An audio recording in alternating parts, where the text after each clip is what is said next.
Hello, this is Guillaume Bayet, the editor of Radio for Nintendo. We don't normally do this, but half an hour into the podcast, we talk about the movie Death Wish 2.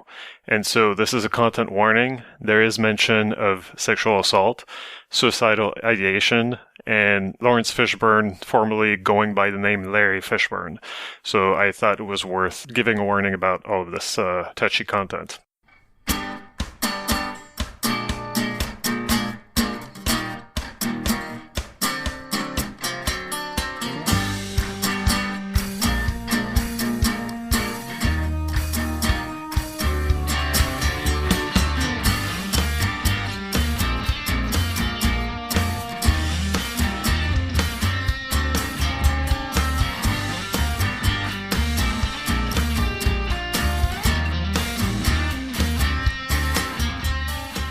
Hello and welcome to Radio Free Nintendo. I'm your host, James Joseph, joined today by Greg Leahy. Ahoy, ahoy, everyone. Guillaume Bayet. Good evening.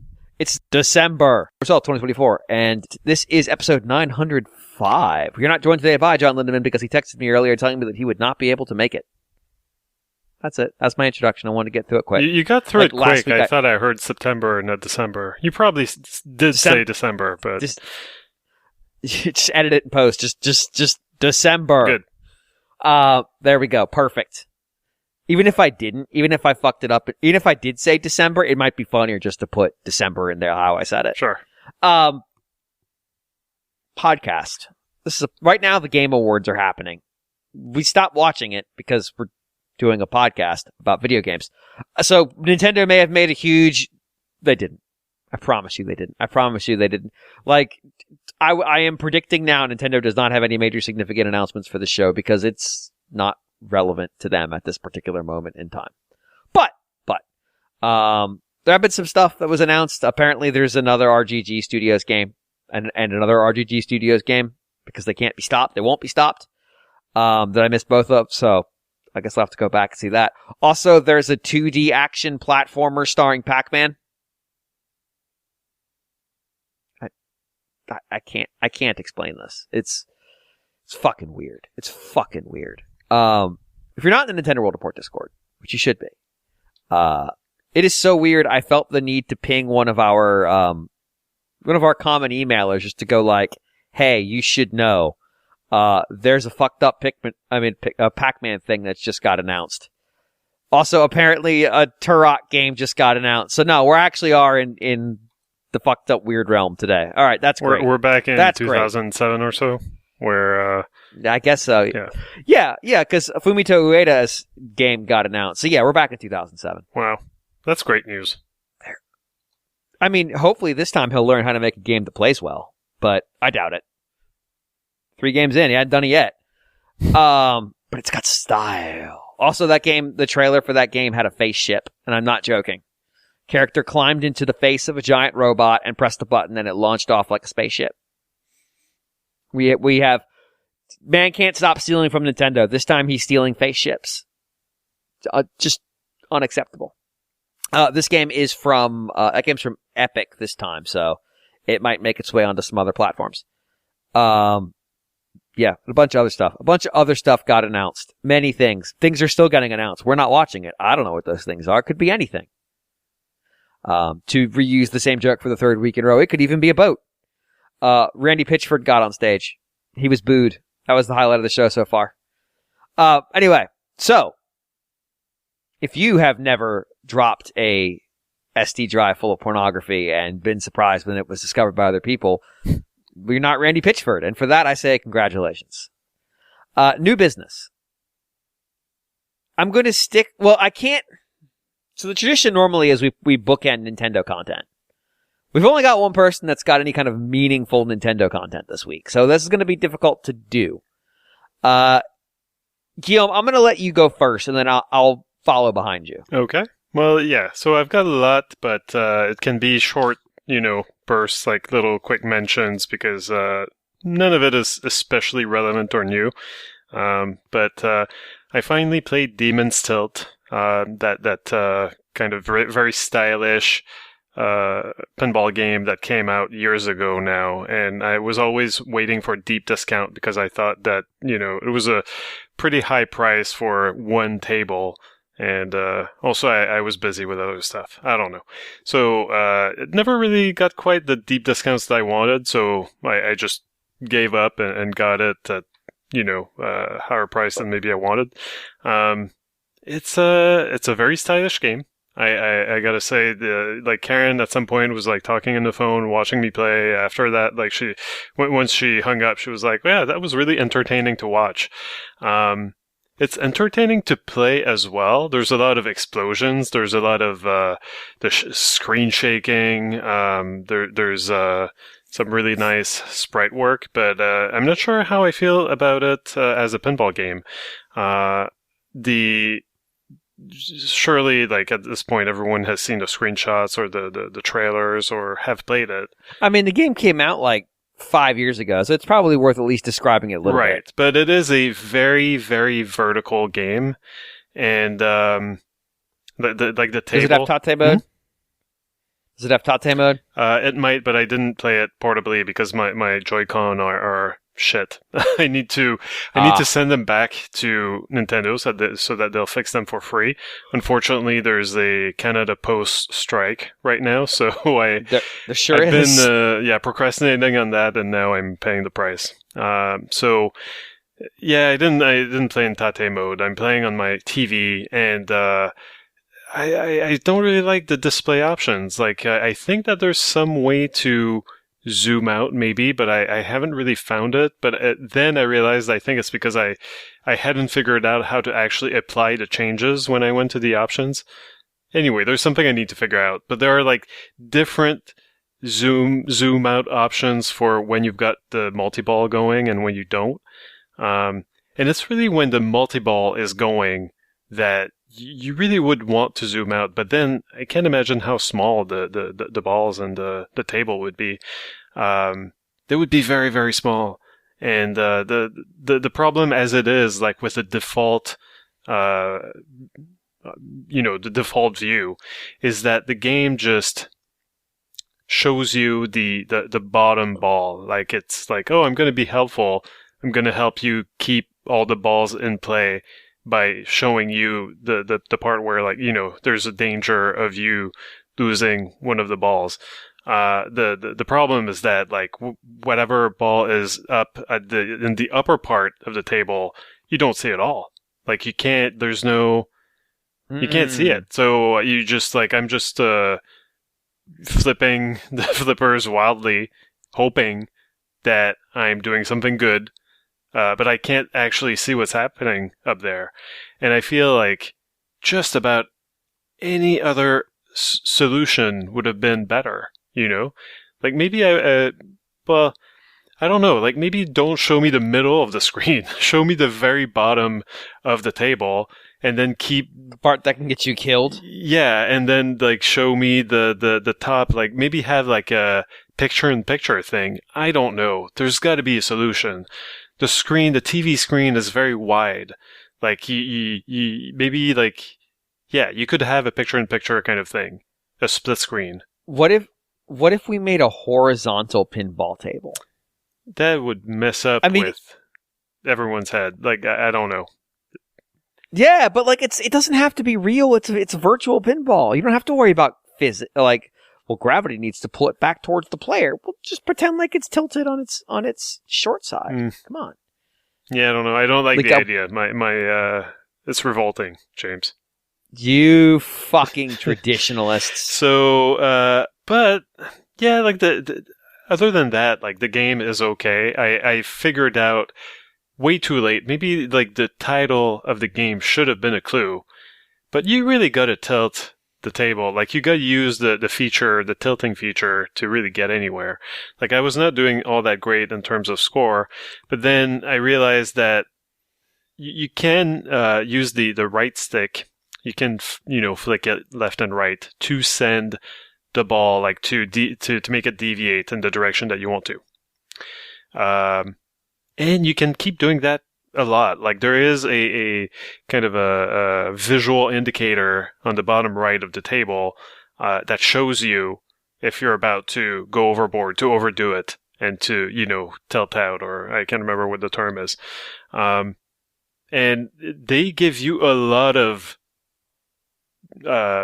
leeway. Like you can and you should be using that tilting feature all the time, basically, to try to get those extra points, try to hit that target that you were trying to hit, and that you're missing very by a lot. The only thing is that this game is very fast, so like it is it's not easy, like once you figure out, okay, I need to be using the tilting all the time, then you actually got to do it, and it's not that easy. So I mostly enjoyed it, but I think I'm already kind of done with it, especially since I didn't see any friends' high score leaderboards. And so like I'm either just competing against my old past scores or against the highest scores in the world. And those options are less and less appealing the more I play. So yeah, I don't know, but it's very stylish, and there's also like an Aliens tilt, I think, coming out pretty soon. Yes, I'll wait for a I sale. think it's Xeno Tilt is what it's called. Yeah, I don't know if and when it's coming to consoles or whatever. I think it might already be out on PC or something like that. That would make sense because Demon's Tilt came out a lot earlier on PC as well. Anyway, so that's something to look forward to as well. I don't know. I guess I was maybe expecting a little bit more, but I don't know. Maybe I'll keep, going back to it over the holidays or something, and figure out even more of the table, because that's another thing. Like I'm kind of used to Pinball FX3. Like you can they will show you exactly like all the things that you're supposed to do on a table to be able to unlock the big points, the stuff that really gives you great scores.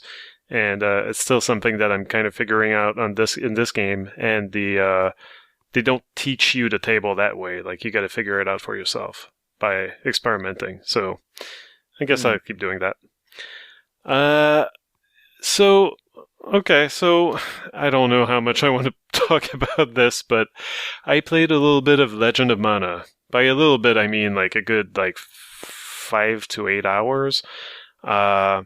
Like way past the point where it kind of was clear to me that I was never going to be fully in love with this game. I just jumped into it. Have you ever been? If I ever what? Have you ever?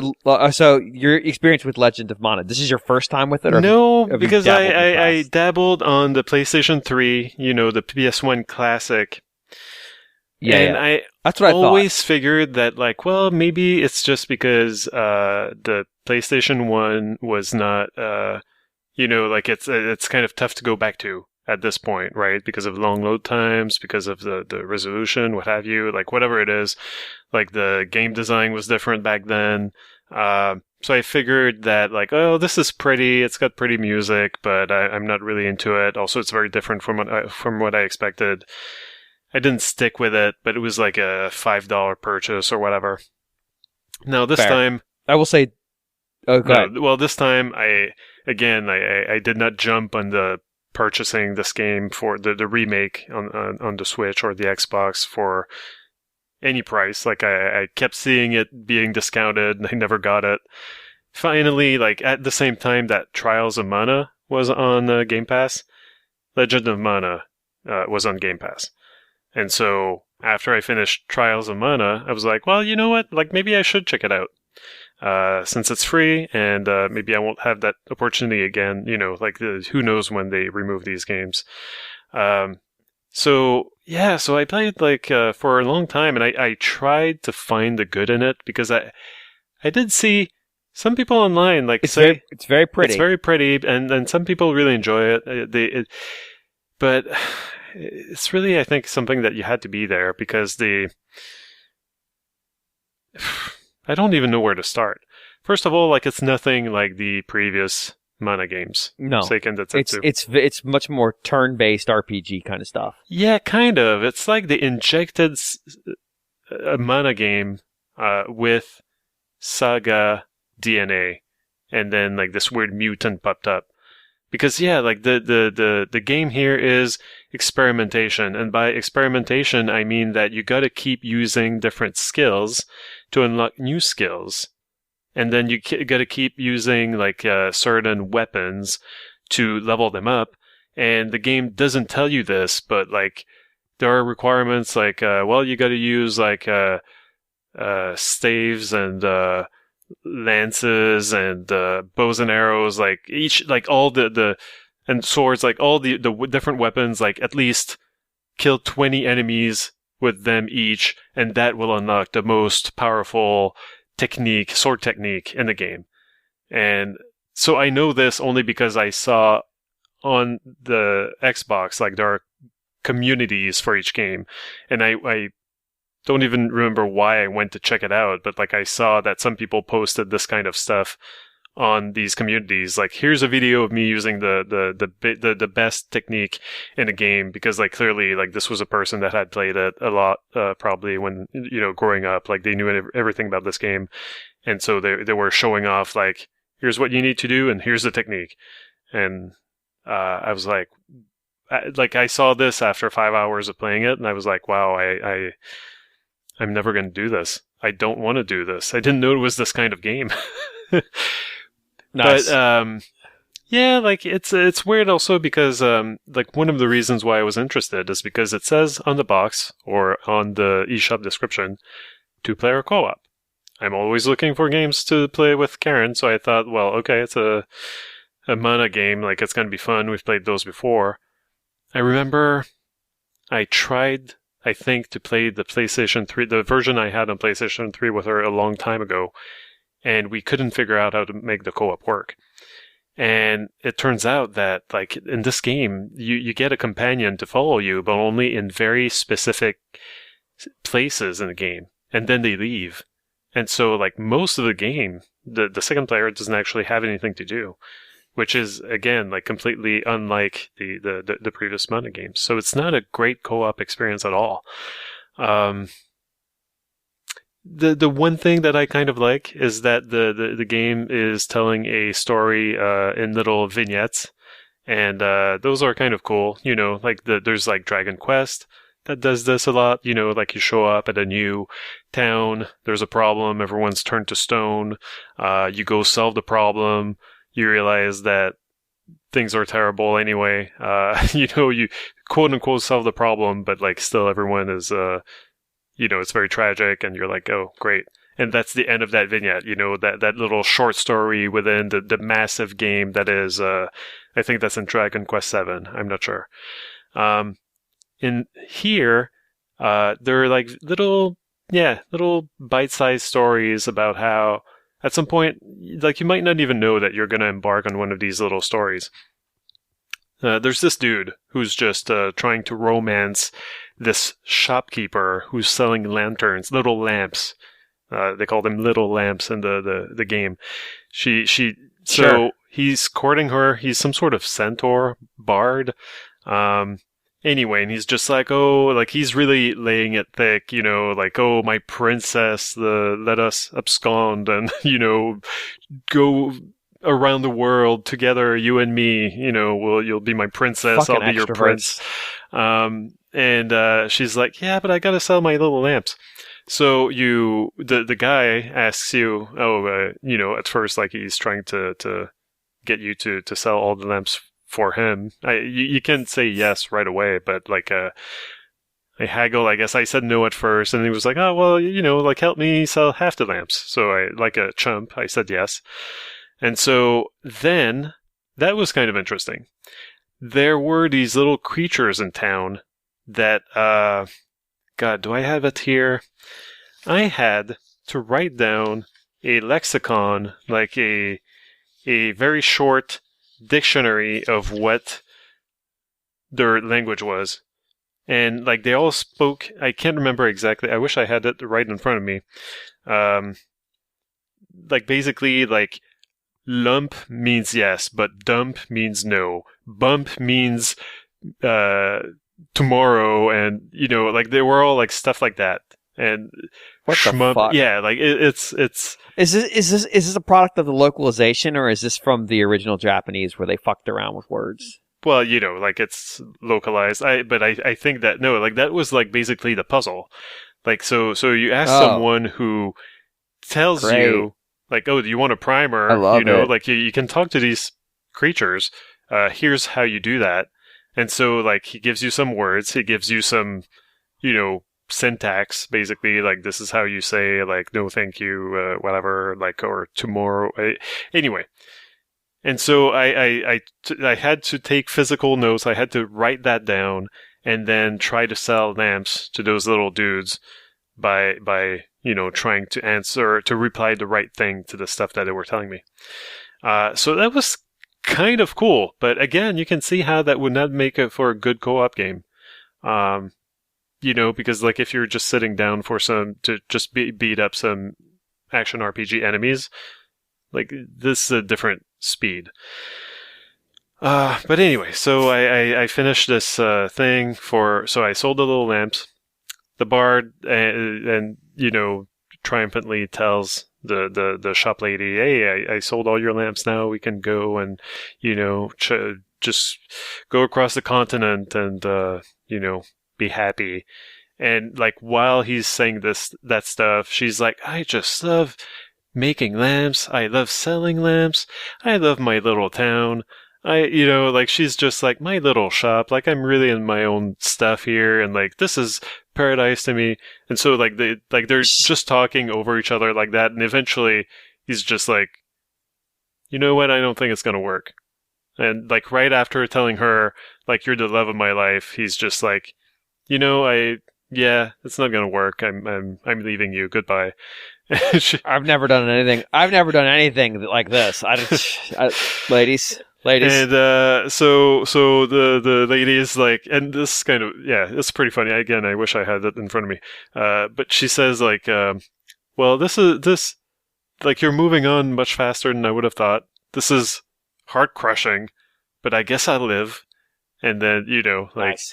the happily, like you learn afterwards that the little creatures you sold the lamps to fucking love her little lamps, and so like she'll just stay in her shop and be happy anyway. The lamp lady is covered. Yeah. And so then you get a little kind of a end of chapter illustration of the centaur guy with like the title, like lamp lady, whatever, and the end. And so you need to go back. I didn't know this at first. When you finish one of those little vignettes, you need to go back home to your home base. You go to your room, and there is little Cactus, who I mentioned when I was playing Trials of Mana. Like he's kind of the secret thing you have to find all over the map, and you get good things if you find him like 5, 10, 15 times. Turns out he originates from this game, and he's just a little cactus in a pot in your room, and so you can go and tell him a secret. And so you basically tell him about your last adventure. And when you leave the room, you see this animation of little Cactus just getting out of the pot and going to write in his little cactus diary. And then you need to re-enter the room, and then you can go read the diary, and then you get little Cactus's thoughts on your stupid adventure. And so, I don't know, like there's apparently 60 of those entries that you can unlock. I've unlocked maybe like a dozen. I feel like I feel like I'm done with the game, because it's a lot of the fighting doesn't feel great. And it's hard to explain why. Like there's just in the old Secret of Mana game, like there was kind of disconnect, right, between like you swinging a sword or whatever and the enemies getting damaged, right? And it seems like it's turned up like to 11 in this case. Like there's even more of a disconnect than before. If you're trying to pull off a special technique, usually like the area of effect is going to be very precise, like, oh, it's going to happen exactly at this distance of your character, and it's going to affect like this small area here. And it takes forever to charge up, so that usually the enemies are not where they used to be when you started casting your spell, and so you miss. It's very annoying. And there's no pattern here. The enemies are just assholes who just randomly move in and out and up and down and then come and hit you. So it's not like you can plan for it. I love everything about what you're describing except the words that are coming out of your mouth. Yeah. I guess on the plus side, I think that this new version, this remaster that's on Switch and, well, it's on everything, is probably the prettiest and best way to experience this game. It's very pretty. Yeah. It's very pretty. It's very pretty, and like there's something about the remaster, like I think that they must have completely redrawn all the backgrounds, and not in a or they just had the original assets at that higher resolution. Maybe. Yeah, maybe it's possible because it, like maybe redrawn, but like it doesn't look shitty the way that sometimes upscaling works fine, right? But if over the course of a whole game, you will start to see it, right? I feel like this is closer to what they did maybe with like Super Mario RPG, the remake. They went and really redid these little details that were in the original, but that you couldn't quite make out because it was a shitty resolution, with an art style that was, that worked best on the SD TVs. Yeah, like it was not built for 4K TVs showing the game. Yeah. So, but you mentioned the music. Do you know who wrote the music for this game? Was it the same guy as Chrono Cross? Or no, I didn't check. You're asking me if you know the answer, you should say it. I don't know the answer. Oh, Yoko Shimomura. Yes, it's a Shimomura okay. One.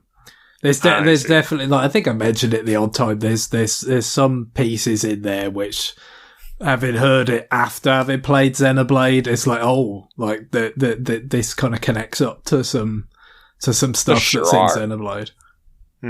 There sure are. I see. Because I sent Greg a whole bunch of music just this week of things, and that was one of the games I checked out, and I'm like, this sounds like Shimomura, and then I went and looked, and I was right. And yeah, there's at least one song I'm like, is this a Xenoblade track? This might be a Xenoblade track. But then I found a song that's more of a Xenoblade track, despite not being a Xenoblade track, so, from a different game. Mm-hmm. And, yeah, so yeah, that's it for, I think, Legend of Mana. There's not that much more to say about it. I've played more stuff, but maybe I'll save it for another time because, yeah, I feel like we would benefit from John being here, and also, yeah, that's fair. But I guess maybe I will mention what the secret treat was. So I didn't just play video games. At some point, I felt like watching a movie, and I have Tubi. It's free. Everyone has it. I'm not sure if every region gets the same stuff, but I knew that there would be some shit on there. And I was like, you know what? Like, I always feel like I'm a little bit left out. Yes, sure, when you guys talk about football, but also when you guys talk about Golan and Globus. Oh, God. And so I looked it up, and no, they did not have Death Wish 1, but they had Death Wish 2. But you wouldn't want to watch Death Wish 1 is not a canon film, because it was... It's not? Yeah, it's No. I mean, I'm not going to say Death Wish 1 is any great movie. It's still, But it is a it's real still very movie. much a 70s kind of exploitation kind of film, but, and, it's directed by Michael Winner, who Golan Globus got back to do 2 and 3. So again, but it doesn't have the kind of high speed, like mechanized, fucking exploitation sort of feel that the canon films did in the 80s. No.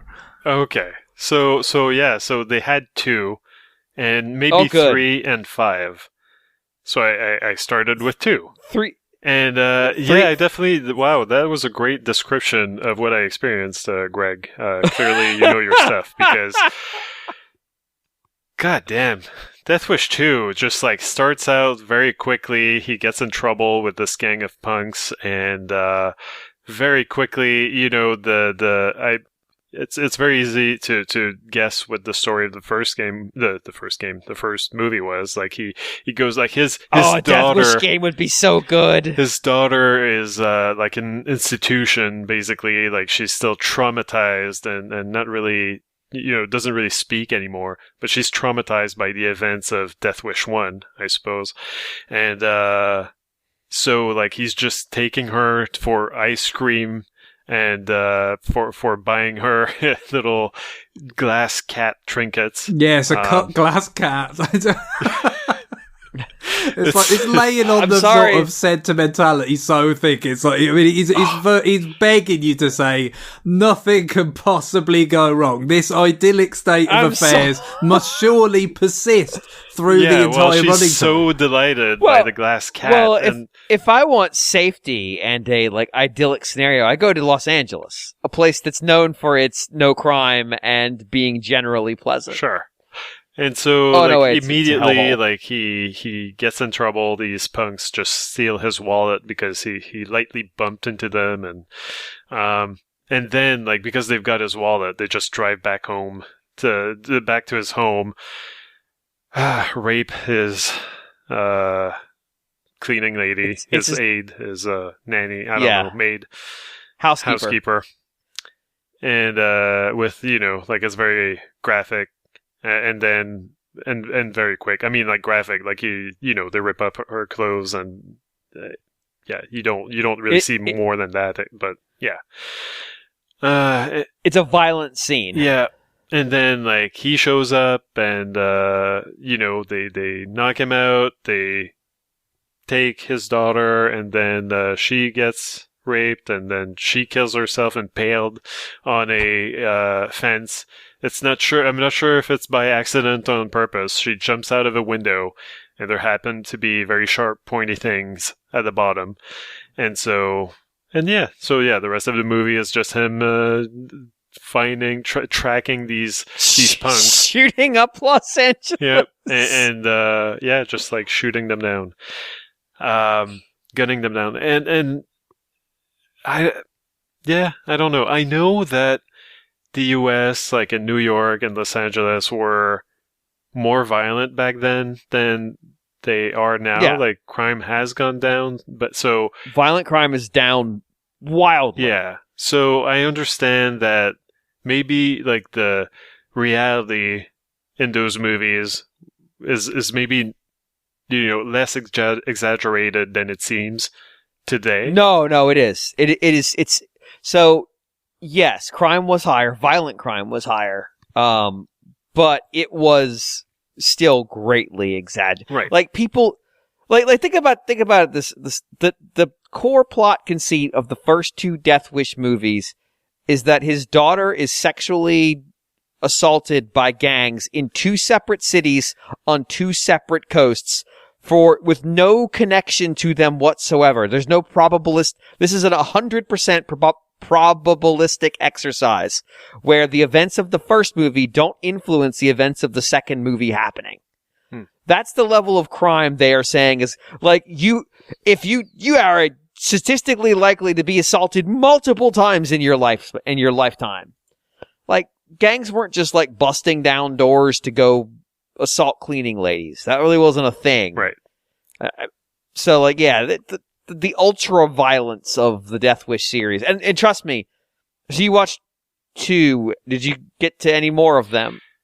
I'm not sure. I know 2 leaves such a positive impression. Yeah, right. That's the thing. I feel like there's you guys have a deep admiration for the works of. For me, I don't know. It's all different grades of nonsense, obviously. So they just get stupider. It does feel, but it definitely does get stupid. I think the second one is just kind of really high on the sleaze factor. It feels, sure. I think it's probably the most disagreeable, and I mean, they're all various degrees of disagreeable depending on your point of view, but sure. Various high degrees of it just feels like the most, like I said, it's sort of sleazy and cynical exploitation of, the fears that people would have had back then, and let's turn it into the cheapest and most mass-produced entertainment, especially, man, imagining Michael Winner, a British guy, like kind of directing this, you know, and sort of deciding, you know, what,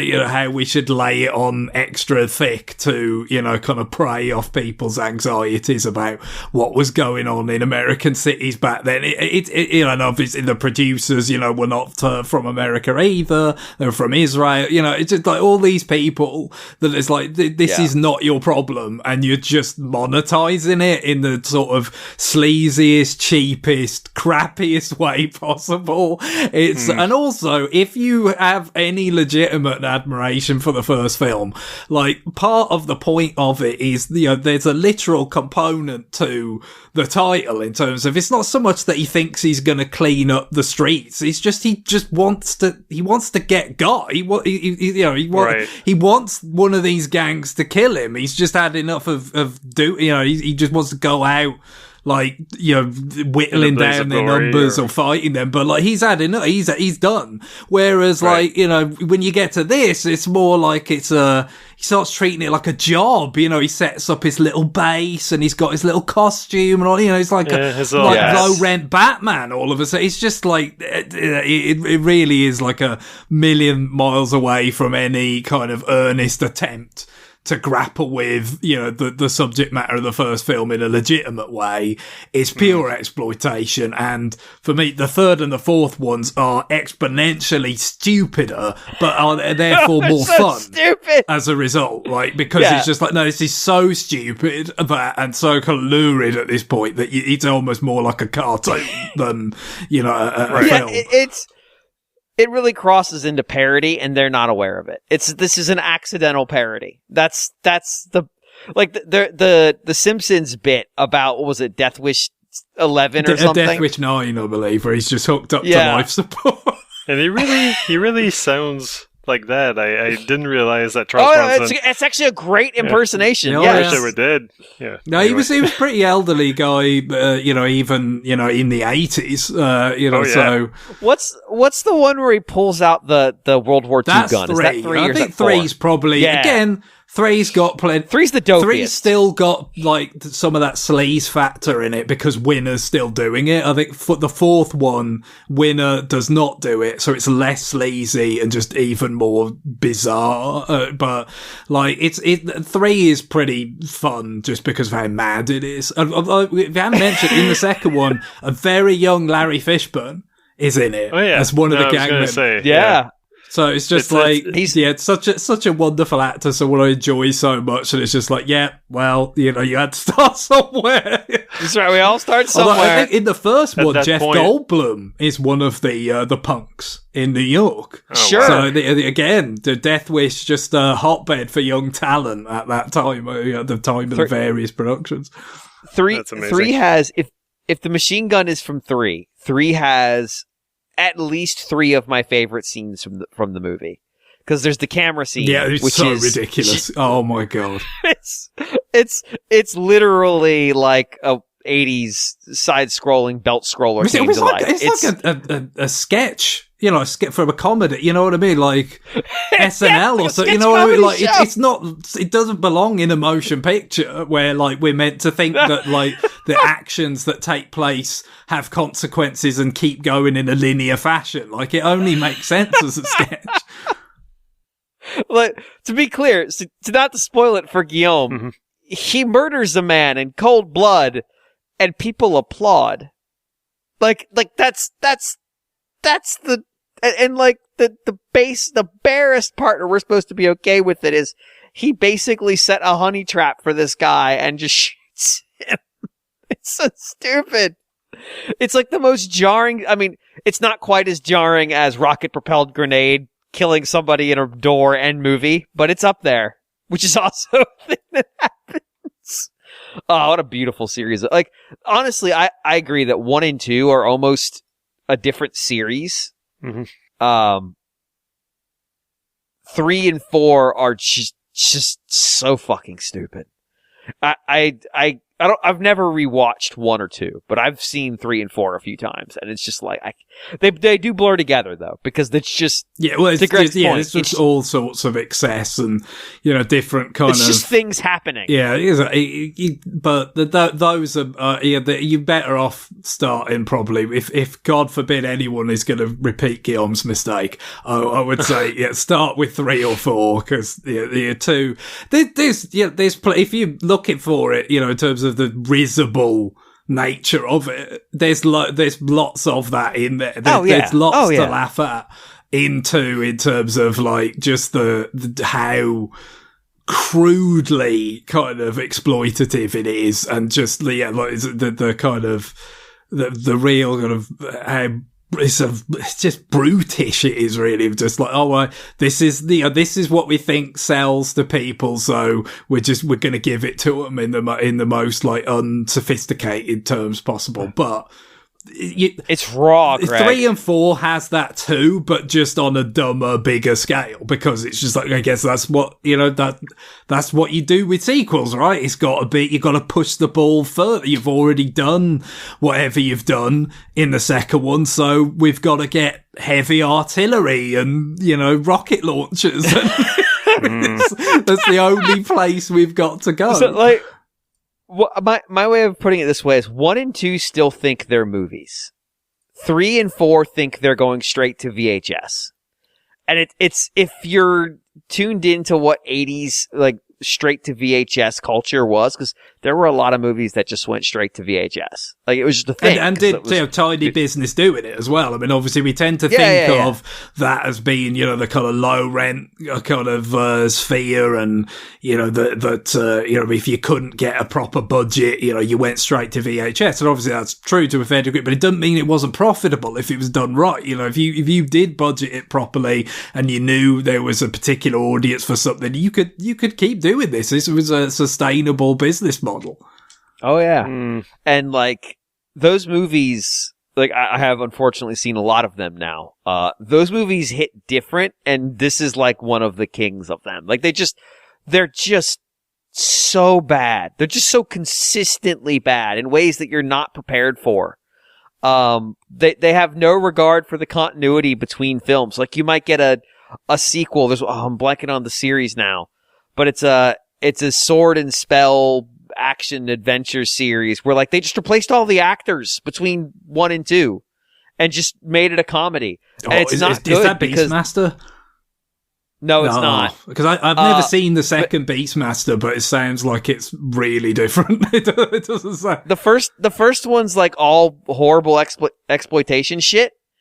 And then the second one is like a weird slapstick comedy. But the actress is one of the worst actors I have ever seen in anything ever. And not like, when I say one of the worst, let me rephrase that. She is the worst. Everyone else is judged against the metric that she sets, and no one has been found worthy. It is a true experience. And I just remember thinking like, Deathstalker, that's the series. It's horrific. But yeah, like that's just what 80s straight to like 80s movie culture was, just really bad. Like like obviously there are great movies that came out in the 80s, but there is like, for whatever reason, and it might be because cable hadn't fully proliferated yet, so your entertainment options were significantly more limited than they are now. It was because VHS players were proliferating, so like, hey, even if this doesn't do well in cinema distribution, we can make it up on the VHS sales. And I want to say there was kind of a downturn in movie production until the blockbusters of the 80s started blowing up, like coming out of the 70s. So like there were just theaters available. So they'd put whatever fucking bullshit you produced on them. But yeah, like, God, 3 and 4 are amazing. Deathstalker, I think it's 2 is the one where it all goes sideways. It's kind of amazing because the male lead, who's been replaced by an actor who's just chewing the scenery the whole time. He knows this is a bad movie. He doesn't give a fuck. He is all in. There's a joy in that. Kersey never knew that he was in bad movies. He might have thought he was cursing, actually. The thing is, if Charlie Bronson did, he just wanted to make films that he could make with his wife, Jill Ireland, who was in Death Wish 2. And Golden Globe has offered him the opportunity to do that again and again and again and again, so he just kept doing it. As much as you want. So unfortunately, Death Wish 3 is not on Tubi, but 4 and 5 are. I've never seen 5, I don't think. Well, it's on there in Canada anyway. And Death Stalker 1 and 2 are on Tubi in Canada. I've not seen those. Yeah, I'm not familiar with them. They're real bad. But I'll give you a good hint for how bad 2 is. John Lazar is in it. If you watch 80 movies, you'll know him because he has a massive fucking chin. He was often giant henchman. Oh, is that the Maniac Cop guy? I think so. Yeah. Who's also in like huge. What's the buddy movie with Stallone and Kurt Russell? Yeah, I believe so. I think yes. he's in that. Yeah. So it's like one of Jack Palance's henchmen. Yeah. He basically like, you can just go to his IMDb and go, what was he in? This is probably hilariously bad. Let's go. He has a true, acting credit of some credit is a strong word. It's usually not his fault. He's usually fine in the role he's in. It's just the movies he's in were just god awful. I mean, just terrible. I don't know what you're trying to say about Tango and Cash. I've remembered it now. It's one of those where it's just like, we get stupid mental blocks where it's like, I know it's not Turner and Hooch. Stop suggesting that, but you can't get past it in your own head. It's just like, no, it's Turner and Hooch. Yeah. Oh God, yeah, it's bad. It's real bad. Oh jeez. What was I going to say? Yeah, no, I feel like if I'm going to continue on this Death Wish Odyssey, I'm probably going to try to. Like, I also got, like, a movie description, like a movie subscription for very snotty film buffs who think that the Criterion Channel is too mainstream. So, oh, God. So I need, like, but I also need something in between. Like, I see that Tubi actually has Sicario on it, and I've never seen it, so I feel like I should do that. That's pretty good. That's Feel Nerve. There's Feel Nerve, isn't it? Yeah, that's it pretty is, good. and I feel dumb for not having seen it before, so I should probably... alternate, like I'm not jumping straight from Death Wish 2 to Death Wish 4 because you need. I like to think of it as like, if you're having a spicy meal, it's a good idea to have something kind of sweet in between. You know what I mean? So if you're eating curry and you might have something you could dip in mango chutney, so so you don't get inured to the spice. It's very similar. You don't want to get inured to the stupidity of no. But I do feel like at least like my good movie meter has been recalibrated, because Karen and I watched Lethal Weapon not that long ago, and I could only think like, wow, this is kind of garbage. Like it's not nearly as good as something like Die Hard. Like in terms of like 80s action movies, like it's not on the same level. But now I realize, like, no, Lethal Weapon, actually, like, it really tries. It's actually a movie. It's actually, it's pretty decent. And, yeah, Death Wish 2, I have to thank Death Wish 2 for that. Like, now, there you go. I've been reset. My expectations are calibrated.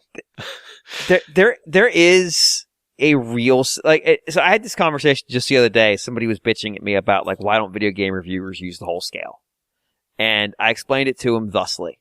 We do use the whole scale. The thing is, we don't review the games that get a 1. Because they're so manifest. We've had like full emails about this. Every selection is a lot of the issue. Yeah. It's the same with movies. Like, no, there are movies that are 1s.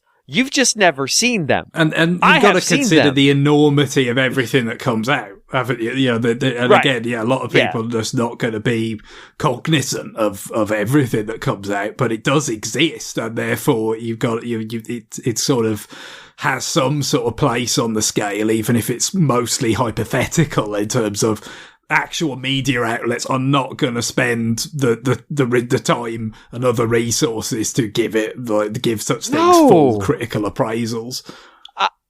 I once saw a straight to VHS movie where the boom mic and a lighting rig were in the shot that they got used for a solid 12 seconds before someone hastily moved the boom mic out of the way. The lighting rig was still there because they couldn't move that, but they moved the boom mic out of the way and we could no longer hear the actors.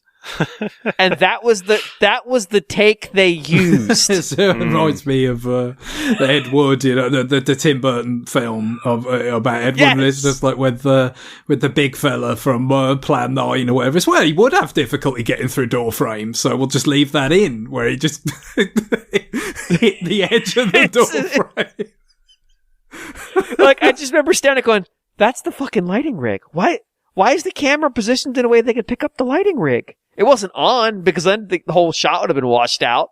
I'm like, wait, that's the boom mic. What the fuck is happening in this shot? And then the mic comes out of the way and all of a sudden, everybody's talking like this now. And I'm like, oh, for fuck's sake. This is really hitting a new low for me. Jesus Christ. Yeah, like, they exist, man. And sometimes you just need to consume garbage just to know. There is an additional element that's a little more sort of, for me, in terms of the fascination with the canon stuff. It goes a little deeper for me because when I was a kid, there was still the overhang of this era where like canon had like really extended themselves into buying up like loads of stuff. In the UK, they actually bought up like just like archives and actual cinema chains. So I have memories of as a kid going to a Canon branded cinema to watch films.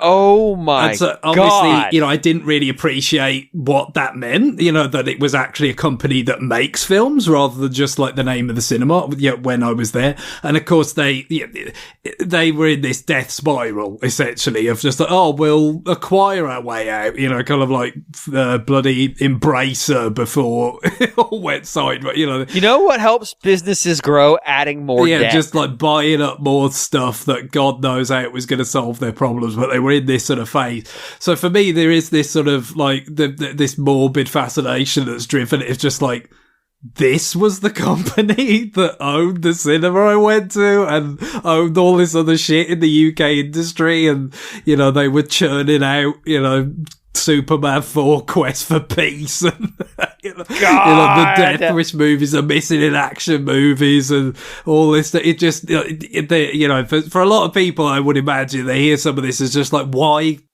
Have we lost Greg? I think so, yes. Okay. Why? Why indeed? Why indeed? In the meantime, you can look at that sick poster for Deathstalker 2. Yeah. I'll give you. I will tell you this. Neither actor looks like that. Oh, okay. Yeah, no, it's very high fantasy or whatever they call it. Is that no? Yeah. Yeah. Sword and sorcery or whatever term you want to use. Oh, I heard. There he goes. There's them recognizing he was gone. There's what they actually looked like. There's a slight difference. Oh boy, just a little bit. A little bit. Oh my God. It's so bad. It's such a bad movie. Watch Deathstalker 2, please. All right, welcome back, Greg. Again, after Sicario, maybe. Yeah, that's a good call. Oh boy. It's truly a special film. Not in a good way. Things could be special in a bad way. Final Death Wish 2 thought that damn glass cat doesn't shoot well in certain angles. And so it was a very poor choice for a prop that she would just be oohing and awing over. And that would remind him of, his his dead daughter. Occasionally, it's like, sometimes, like he's holding it and you can't tell what it is. Like, it's because it's a glass cat. Anyway, whatever. There is a movie that a mirror is the rosebud, like a hand mirror. Oh boy. And nobody thought ahead of time, like, hey, guys, you can't shoot a hand mirror straight on. Why can't you shoot a hand mirror straight on? Can you guys figure it out? It's pretty obvious. It's in the name. I'm going to see the camera in it. So, they had to construct all these fucked up scenes where they were, shooting from weird angles so they wouldn't get picked up. Filmmakers are stupid. What a great like all classes of people. The majority of filmmakers are also talentless hacks. So if you ever feel bad about yourself, again, I encourage you to watch Deathstalker 2. You can do anything. You could even make a shitty movie. RFN says Anything consume garbage. No, that's it. That's enough. I mean, they're listening to RFN. They should know. Mm-hmm. Speaking of films, and camp, there's lots of camp. I am playing Indiana Jones and the Great Circle, which the Indiana Jones series has a ton of camp. It is, I always read, and this is true with Star Wars too. George Lucas was a fan of films of a very specific era. That era is the 1950s. And I always took Indiana Jones to a certain degree as being a little bit of a parody. Certainly much less serious than films that inspired it, but produced better, like produced more seriously, but more willing to be silly. Cause there is a lot of silliness in those movies. Sure. I don't even mean the late sequels. I mean the original set. Yeah.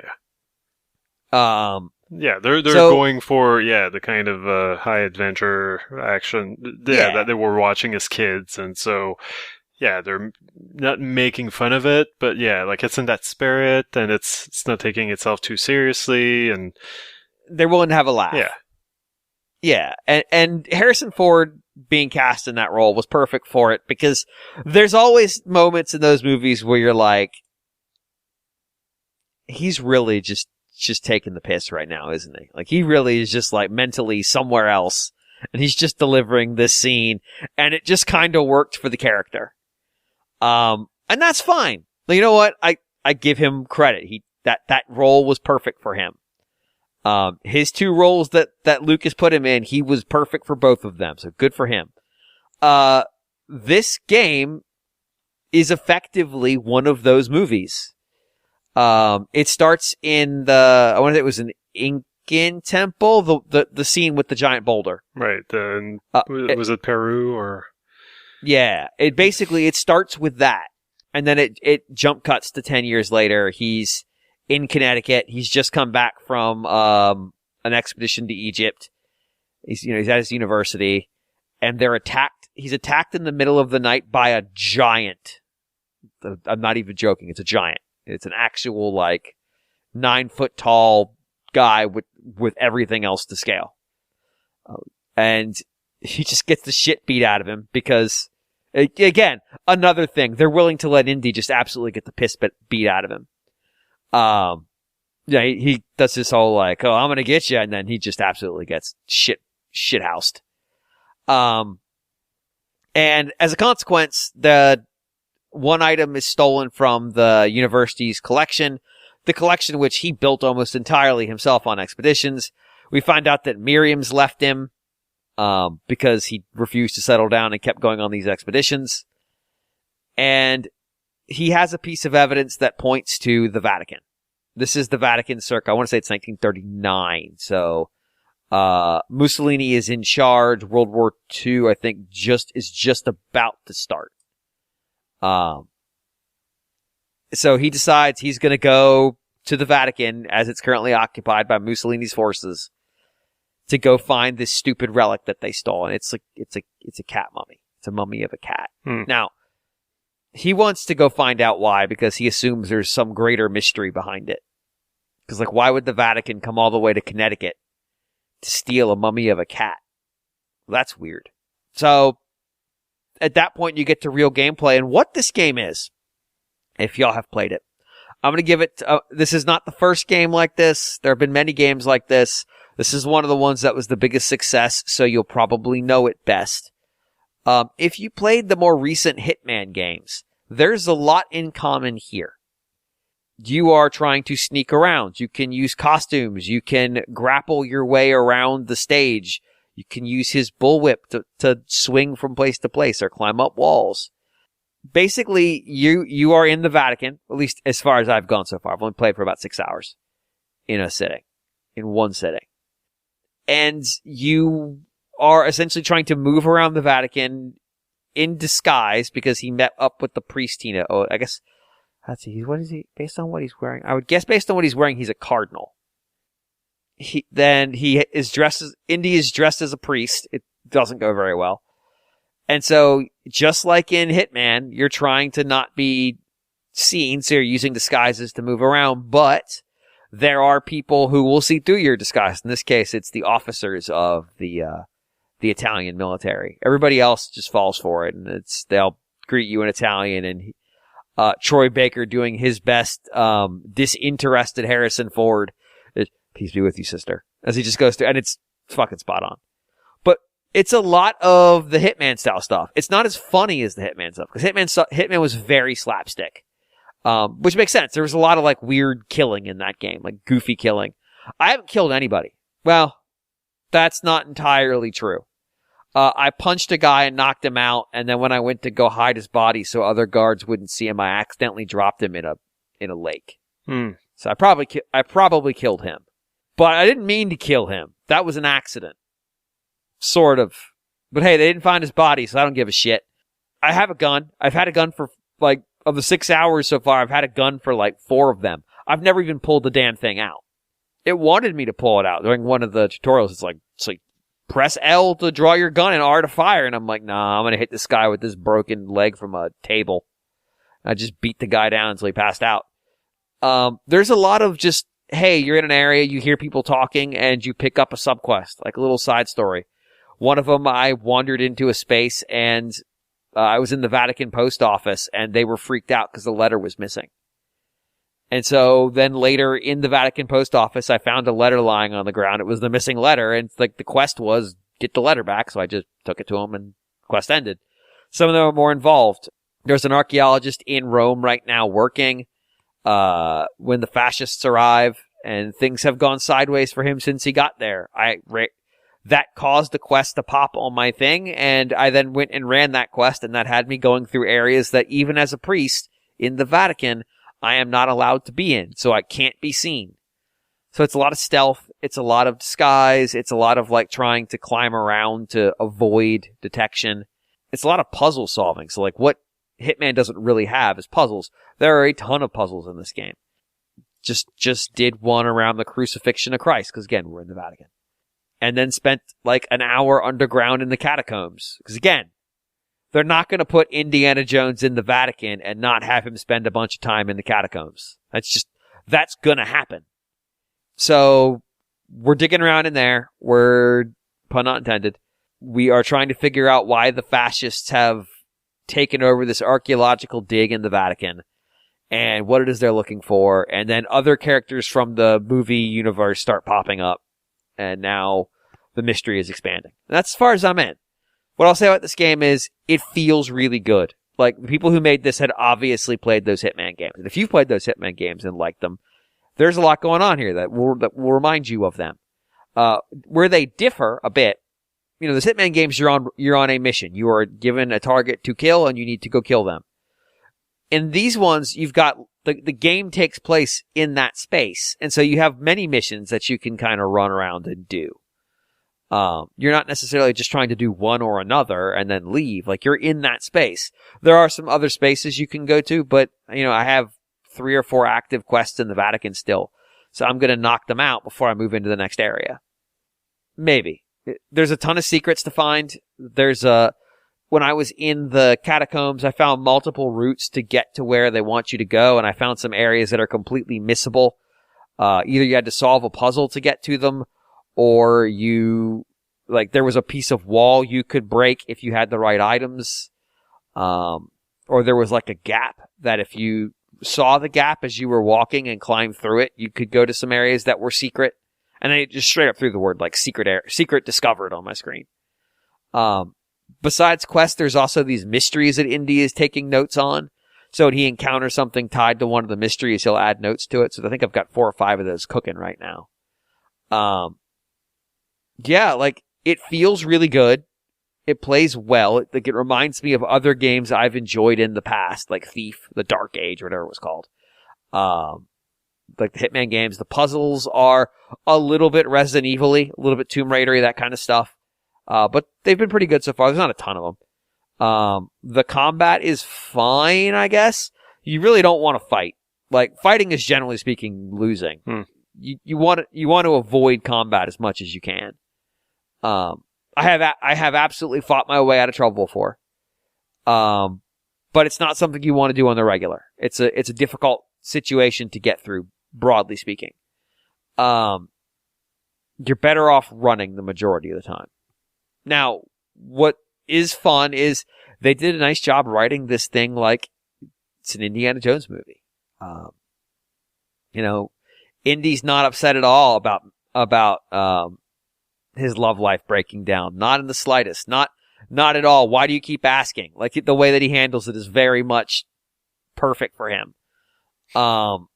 At one point, he's dressed as a priest and gets dragged, and one of the fascists walks up to him and is, "Are you the American priest I've been hearing so much about?" And, he starts to go on guard. He's like, "Oh, am I in trouble?" And the guy just yells, "I love America!" And he pulls him into the confessional booth to take confession. And Indy does not want to give confession because, one, he's not a priest, and two, he's got something to do right now. He doesn't want to deal with this bullshit. And then the guy starts trying to confess, and Indy keeps trying to, just do 2 Hail Marys and you're forgiven. You're good to go. No, there's more. And he just keeps telling him, and eventually, it's so bad that his response is just, "Jesus Christ!" At which point his cover is blown, because a priest wouldn't do that. And, he ends up having to punch this fascist through the wall of the confessional, and then makes a smart-ass statement as he leaves. It's like, yeah, there's a lot of shit like that. That's basically Indiana Jones pulling out his gun and shooting the guy doing the sword dance. Like, they really nailed the vibe of those movies. And it's good. I really enjoy it. And it is amazing that Microsoft wasn't pushing the fuck out of this game. They did promote it during the Game Awards. Baker presented Best Performance, which was essentially the Voice Actor Award. They did a sequence on it in the ads section. But man, they should have been pushing the hell out of this, because it's really good. And if you have Game Pass, you have this game. And not even like the base version. It's like a version with some of the DLC. I don't know that it really matters, but you get it. Congratulations. Yeah, so I sat down to play this for 2 or so hours yesterday. And I played for about 5 to 6. And just straight on through. And I've really enjoyed it. I've only really gotten in combat a few times, and I'd say about half of those I lost. Because I knock people out, but I try to sneak up on them and do it. You could presumably get good at the combat in this game and take them out. But you can also do shit like throw bottles to distract them and just run past. My approach maximizes violence while minimizing risk. But there's probably a way you could minimize violence and get through. I'm not interested in that. I like beating people in the head with brooms that I found inside the Italian military's camp. Sure, those are full of brooms. Yeah, there's a few. Until they break, and then I need to find a new broom or like a claw hammer, which is not non-lethal. Hitting somebody in the head with a claw hammer, non-lethal. Just Indiana Jones told me that. It's totally fine. Full wind-up even. So yeah, there's it's a fun game. And not, like, mechanically it's fun, and the story seems fun, but just, like, the temperament of the game is fun. It's very self-aware. It's willing to laugh at itself a little bit. There's a lot of fun references to the movies. There is, and Seren and I were talking about this, like how this game wasn't getting promoted, which felt weird because you'd think Disney and Microsoft would be pushing the shit out of it. Very early in the game, there is a reference to the Temple of the Giant Eye or something like that. I can't remember what the term is. But that is explicitly a reference to the specifically Disneyland Indiana Jones ride. And there's a bunch of text in the thing that you get where if you're in line for that ride and ask for one, they'll give you a translation guide so you can translate the writing in the temple while you're waiting in line. It's just a way to kill time. There's text in this game that requires that translation guide. Like, these people did their fucking digging on this franchise to get stuff in. I give them a ton of credit. I give their marketing team none credit. Y'all fucks could have been on Monday Night Football and been in front of 14 million Americans Just a thought. Just a thought. Disney might give you an advertising slot to advertise their own product.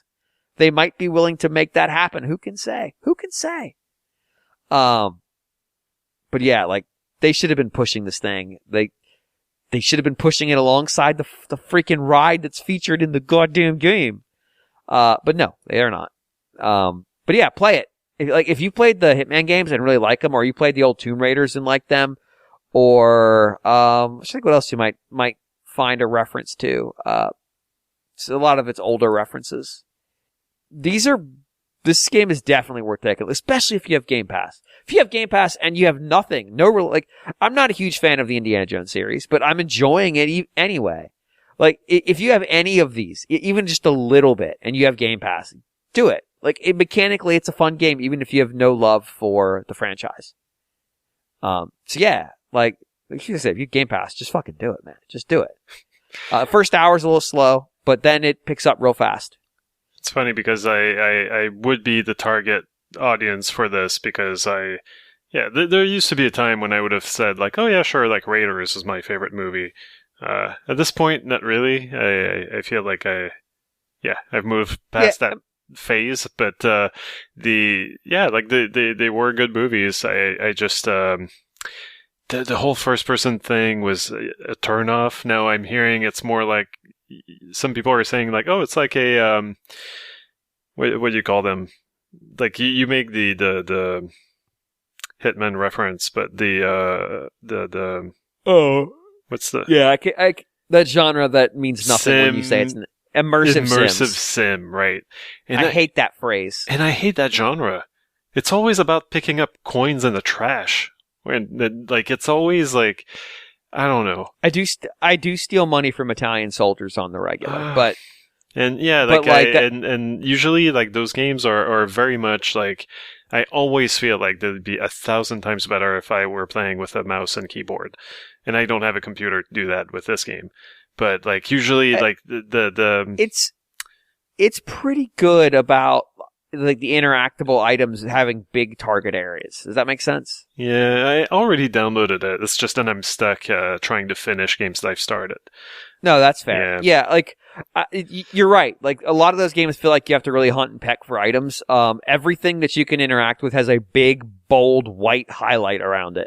Yeah, like it's just there, and you have a big, wide target. You press X, and you do it.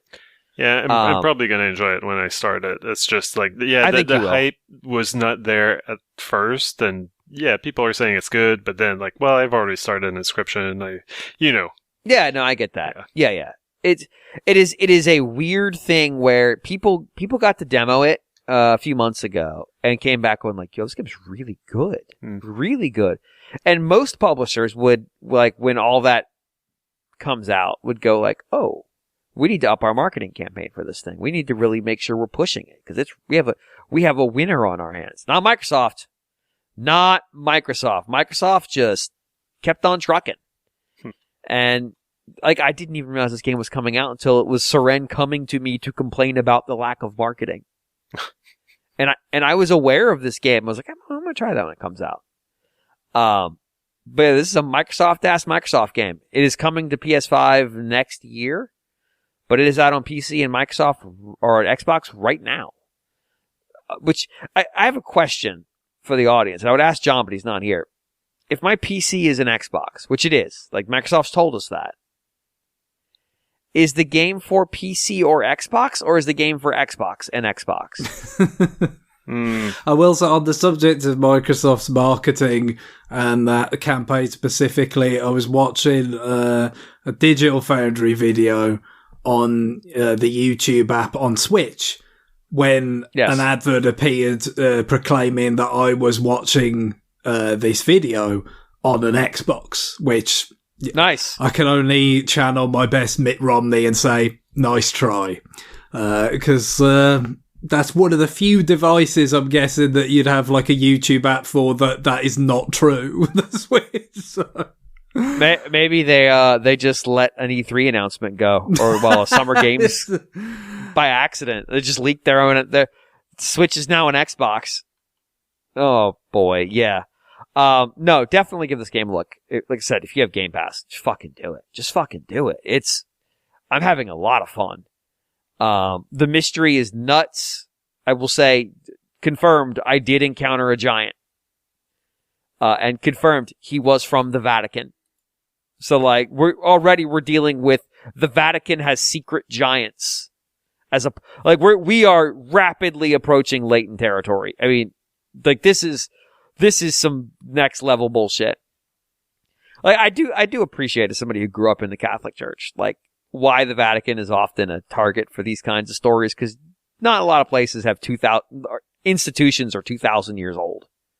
And fewer still can be traced to, like, the central figure of the world's largest religion. So there is a certain amount of, like, there could be mystery there. But also they're in a cloistered city and all that stuff. Sure, yeah.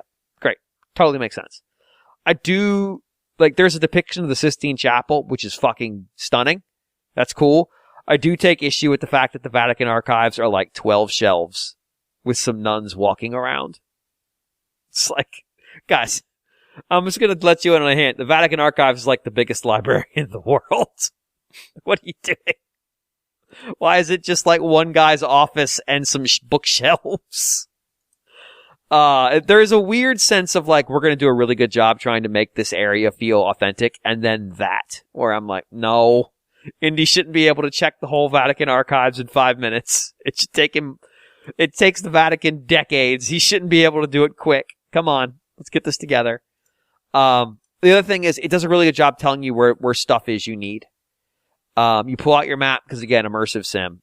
And, like, literally in the world, if you pan around, you'll see the icon for the door you would go through to get to your next objective and your next objective. So you can be going in the right direction. But oftentimes there's multiple routes. It's just giving you a route.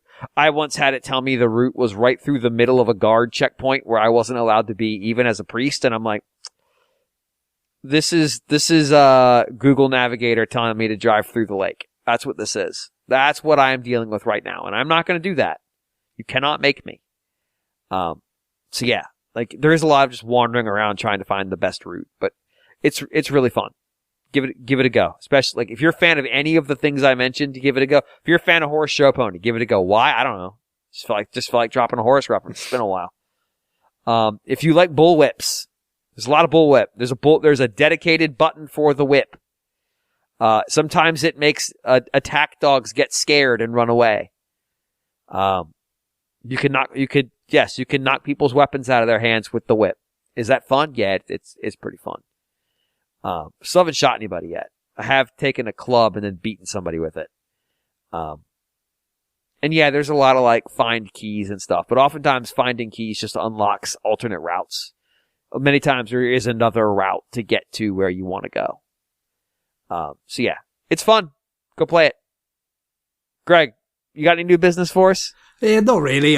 Because I've kind of transitioned into getting my business done with Leighton at this point. I'm going to stay on schedule for recording the retroactive coming up. So yeah, I think I'm a retroactive. Yes, indeed, there is one, and it is for Professor Layton and the Curious Village. And so yeah, it's my original game card from back then, which was imported from the US. It was not I think it took a little bit longer to come out over here. It did. The first one anyway. Because they localized it a little differently too. Obviously, it's a significant lift because you've got the other languages, that you're obliged to do, right. for a pan-European release. So, it's no surprise. To some extent, it was just no surprise that they localized it at all. They kind of took a chance on it, and then it was successful enough that they had them coming out at a pretty good clip from there on DS, and then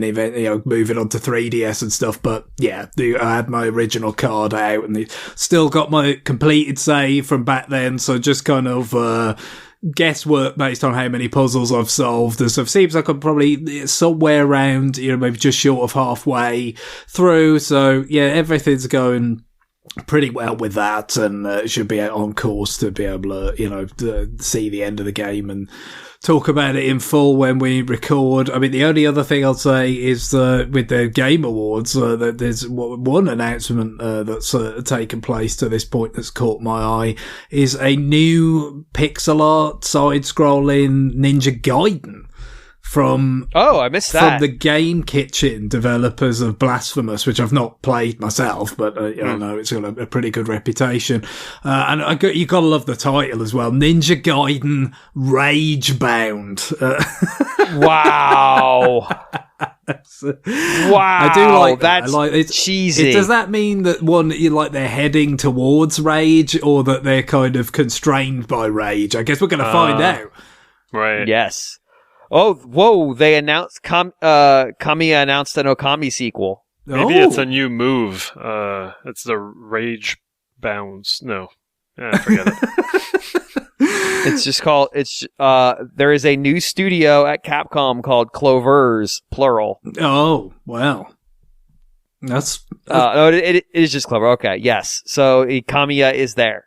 So that's what he's doing after his exit. From Platinum, right? He left the company he founded to get away from Capcom. Well, to go back to Capcom. To be fair, Capcom of today is pretty different from Capcom, the Capcom that he left, isn't it? That's true. They seem to be in a better position. Okay. I don't know. Maybe. It's a vibes trailer though, so don't expect to get a here's gameplay or anything. Yeah, it could be a while. Yeah, yeah, it's very much we're making this trailer. But hey, that's cool. No, it's certainly of interest. So something's got announced, and yep. It's all right. This is how early it is. The title card is just Okami with the word sequel written under it. There you go. That is early. Yeah, it's kind of cool. Reminds me of when was it like something like the follow up to Breath of the Wild or whatever? Like that's a sequel to Breath of the Wild. They'd have to refer to what would eventually be Tears of the Kingdom for years. Yeah, and again, I mean, think about that first trailer for that with the zombie Ganon and all that, like the Gibdo Ganon or whatever. It's like how many years later the game ended up coming? Was it like 4? I want to say after that trailer. So. Yeah, could be a similar length of time by the sound of it for Okami. Yeah. Cool. All right. Well, we are going to take a break here. And when we come back, we're going to do a little bit of listener mail. So please stay tuned.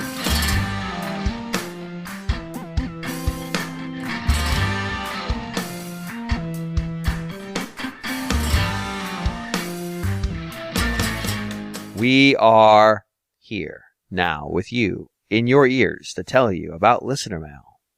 Listener Mail is a segment where you send us questions and we answer some of them on the show. We give our approximation of answering them. Sometimes we forget what the email is about and go ramble on about some other bullshit. We try. We allege to try. We try to try. You could send your emails, questions specifically, but comments, thoughts, prompts, games, to rfn@nintendoworldreport.com. That's rfn@nintendoworldreport.com. The @ is a symbol that tells what domain to send the message to. The @ by the way, looks like a lowercase a with a big ring around it. If you're not familiar with that term, do not type RFNATINTENDOW. There's a W. Fuck. I already fucked it up. Wait, there is. No. It's Nintendo World Report. Jesus. I'm typing it in my head and saying it out loud. This isn't going well. Anyway, emails. You know how they fucking work. RFN@NintendoWorldReport.com. Send them. Send us your emails. These people did send us their emails. And Greg, since you didn't really have a ton of new business, would you go ahead and read Jacob's email? Sure. So, Jacob writes, Dear RFN crew, congrats on making it to episode 900. Despite what the rumour mill might have spouted, October was not the month where the Switch successor was revealed. Despite Shocking. this, Nintendo revealed and released quite a few different kinds of products. Alarmo, a Nintendo music app, and Nintendo Playtest all being announced was certainly something. Releasing Mario Party Jamboree, Pokemon TCG Pocket, and revealing Xenoblade Chronicles X. The October slate of Nintendo news might not be their biggest in terms of impact, but no month comes to mind as more interesting and surprising than this in my mind.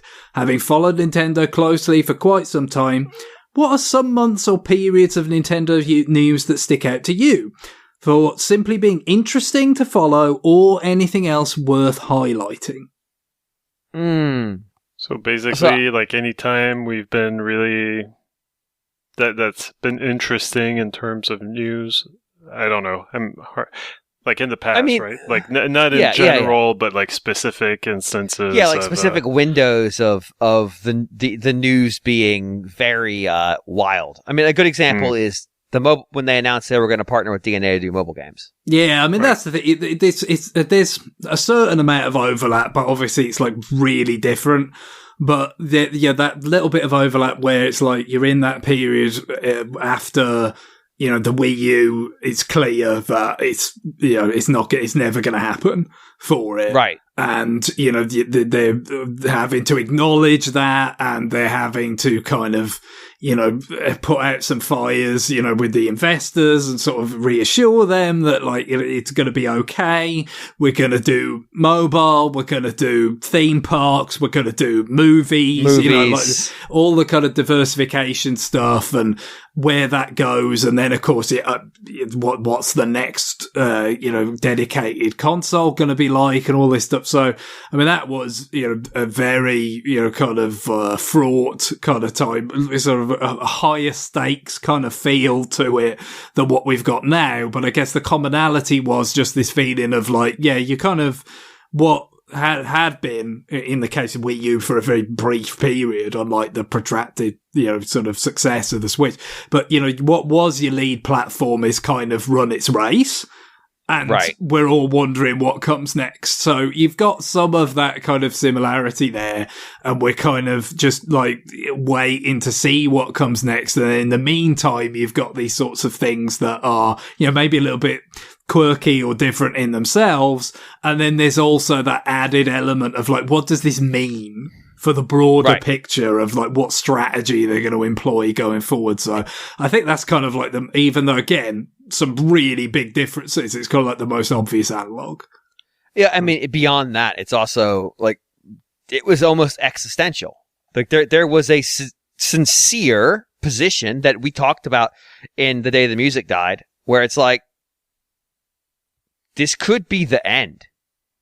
Like there was no guarantee this wasn't the end, that Nintendo's ability to weather the pressures of the biggest companies in the world playing in their backyard, could be survived forever. And that maybe we were reaching the point where they no longer had the capacity to play in that space amongst much bigger rivals. Like, we didn't want to talk about it, and I don't think we did spend a lot of time death staring into that potentiality, but it was obviously on all of our minds.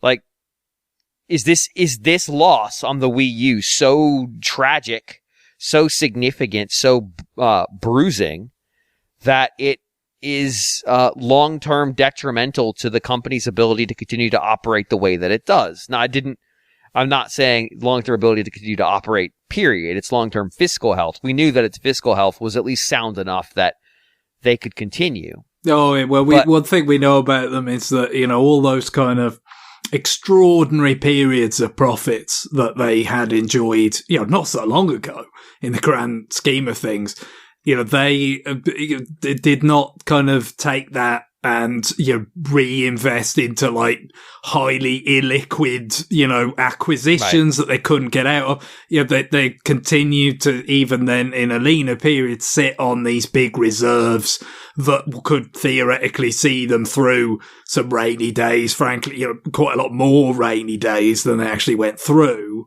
Definitely. But when you have a situation like that where it's so disastrous. You know what I mean? Like, the Wii U was a flop on a bigger scale than any of the underwhelming things that we'd seen in the. I mean, leaving Virtual Boy out of it. But the scale is what differentiates. Virtual Boy is just like that whole release. It just has the feeling of like a grim obligation. You know, it's just like, it's basically like, we know this isn't going to work, but like this thing has been in development with Yokoi's group for however long, and we sign contracts with publishers to police games. We're just going to follow through and put it out. Not in Japan and North America, it didn't happen in Europe. A similar thing happened with the 64DD, really, because it obviously didn't come out in America, but it did in Japan, even though the N64 was not very popular in Japan, but again, it just felt like this kind of follow through sort of thing. So leaving those out of it, the Wii U was a flop on a scale that was just we hadn't seen before, because again, it was like sold barely more than half the units the GameCube sold. And I mean, at the time, the GameCube felt like a pretty big disappointment, relative to, what they would have been hoping for. So you've never seen something like that before. And then the other part then is just like, not so much that immediate position where, they're sitting on, they're safe for now. They're sitting on a lot of cash reserves.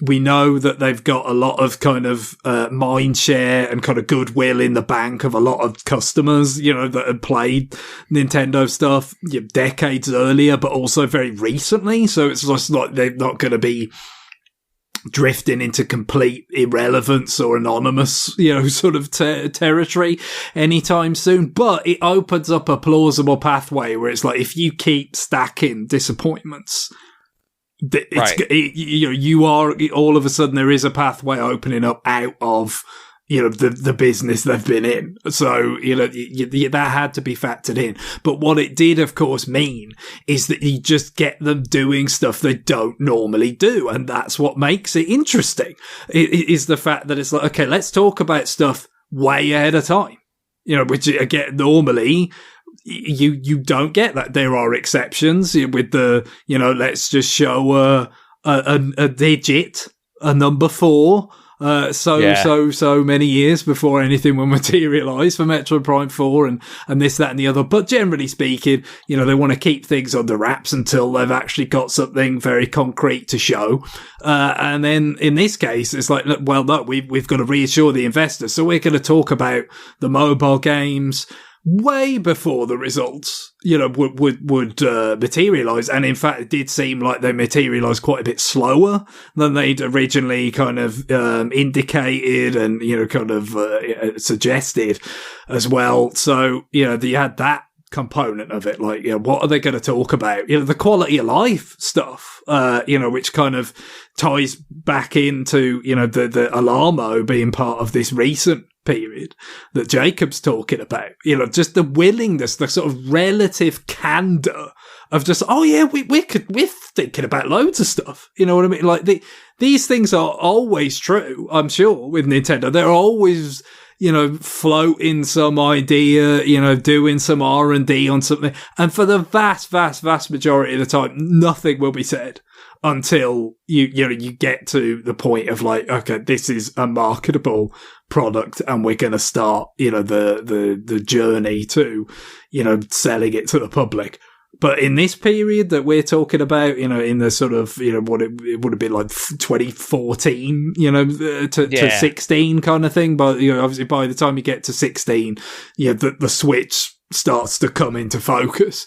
But the ambiguity of those couple of years really did kind of create a very interesting period. So I don't think I've got one that's more analogous to the current circumstances than that. But there is one kind of case which I think was kind of interesting in its own way, which would be, I think it was 2008. So in this time, you had the E3 presentation that was not well received, right? By the sort of enthusiast media in particular, right? So it's like, okay, Nintendo's had been on a good run commercially, very good. The DS has blown up, that the Wii has come, and also succeeded in a similar, but, in its own particular kind of version of that mass appeal with more kind of accessible and friendly, user input methods and stuff. So, we've had a couple of years of that, but those E3s were quite well liked by the enthusiast press, covering, stuff like Twilight Princess and Mario Galaxy and so forth, But then we get to, 2008 and, the focus on Wii Music and whatnot. It's just like, it all went down, very poorly, right? But then, a few months after that would have been the case, it was, in the back half of 2008, we had this sort of quite peculiar situation where they had like some sort of announcements coming out of Japan that really was just like all the stuff that, felt like the people felt were missing from that E3 just appeared in this event. And it's just, actually... Punch-Out's coming back, Sin and Punishment 2, and this is the really weird part. Do you remember the Cosmic Walker thing? Remember that? Oh, I remember, yes. Yes. It's like just showing this very early, seemingly kind of footage of this game called Cosmic Walker. We weren't exactly sure what it was. Kind of see what maybe it's like a bit of a analog to Endless Ocean, but in space, perhaps, and all. And the game never comes out, which is really weird. That is strange. That Nintendo, essentially at the height of their success in that period with Wii and DS, would show a game and never follow through on it at all, was quite strange. And I guess that's what was so interesting about this altogether. This kind of period was the feeling of okay, is this a response to why, how the E3 presentation was not that well received, within the kind of enthusiast circles? Some of it was they felt like they were being talked past, essentially. Nintendo is in there with this E3 presentation. It's like, we know the people in the building right now are mostly enthusiast media and, the industry people and all this kind of stuff. But we're going to the mainstream media because this is an event big enough that they will pick up on this, and we're just going to kind of talk over the heads of all these people that have been here every year for however many years and just talk about Wii Music, and so whether that was in any kind of response to it, or whether it was literally no, this is all the stuff that got stripped out essentially of that E3. Because they wanted to focus more on caught in that mainstream kind of attention, and revivals of old franchises and things like that didn't really fit into that. I mean, to be fair, I think Wario Land Shake It was was in the press kit, but they didn't talk about it at the show as well. That was another. I remember distinctly us seeing it in the press kit and going, "What the fuck is this?" No, exactly, and it's just again, and they didn't really have great assets for it and all that, because there was some reactions thinking this looks kind of very low rent, not very, and it's a great looking game when you actually see it, but because they weren't demoing it or anything, look, they weren't talking about it. It was they weren't talking nothing. about it. It just so that's why we literally found out about it because it was in the press kit. Yeah, it's what the fuck is this? You could sort of, it's a broader, if you do this, it's a broader span than a single month, but that whole kind of, sort of back end last, sort of 5-6 months of 08 was kind of strange. I think they also announced the DSi, towards the back end of that year in Japan. Which was another thing. It's just you didn't have this as part of the bigger kind of E3 showpiece or anything. It just that was a period where it just kind of felt okay, we're getting off the usual kind of cadence of the way they do things here. They're starting to repurpose different things for we're gonna E3 is going to be more for strictly mainstream engagement, and then we're going to do these other things more off to the side and all. And of course, very much by the time you get to the next year in 2009, it really did feel okay, forget that. here's Other M, here's, New Super Mario Brothers Wii. Like, it was much more like, no, we're going to engage in full with the, kind of, enthusiasts that are in the audience and the core fans and all that. And that continued into 2010 with stuff like, Donkey Kong Country Returns and, the GoldenEye, Activision game and all that. So whether that period at the end of 2008 was like the beginning of that, like, correction or not, like, I think that was a pretty interesting period. Guillaume, you got one? The moments of news that I found most interesting was probably the most fun I've had was on the IGN forums, I'm sad to say. And usually it was just like that moment that we got like just a drop of news out of context that we couldn't make sense out of. And usually those were very entertaining because like people were just going crazy, and it was fun to kind of look at that and kind of cackle, such as when the Wii name was revealed.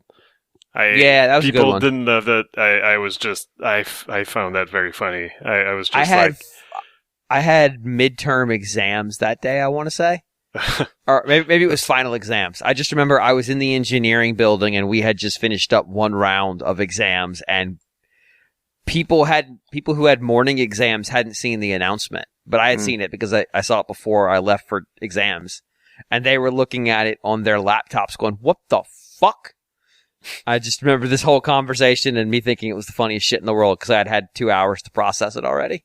Yeah, and like the IGN forums were always like a high drama environment, and it was always well, also like this was the era when Nintendo was doomed always. Unlike the other eras where Nintendo was doomed. Yeah, there's a cyclical component to a lot of this stuff. Yeah, they haven't been in a while, I guess is what I'm saying. So people might not remember this, but like there was constantly people mentioning like, oh, Nintendo should go third party or whatever.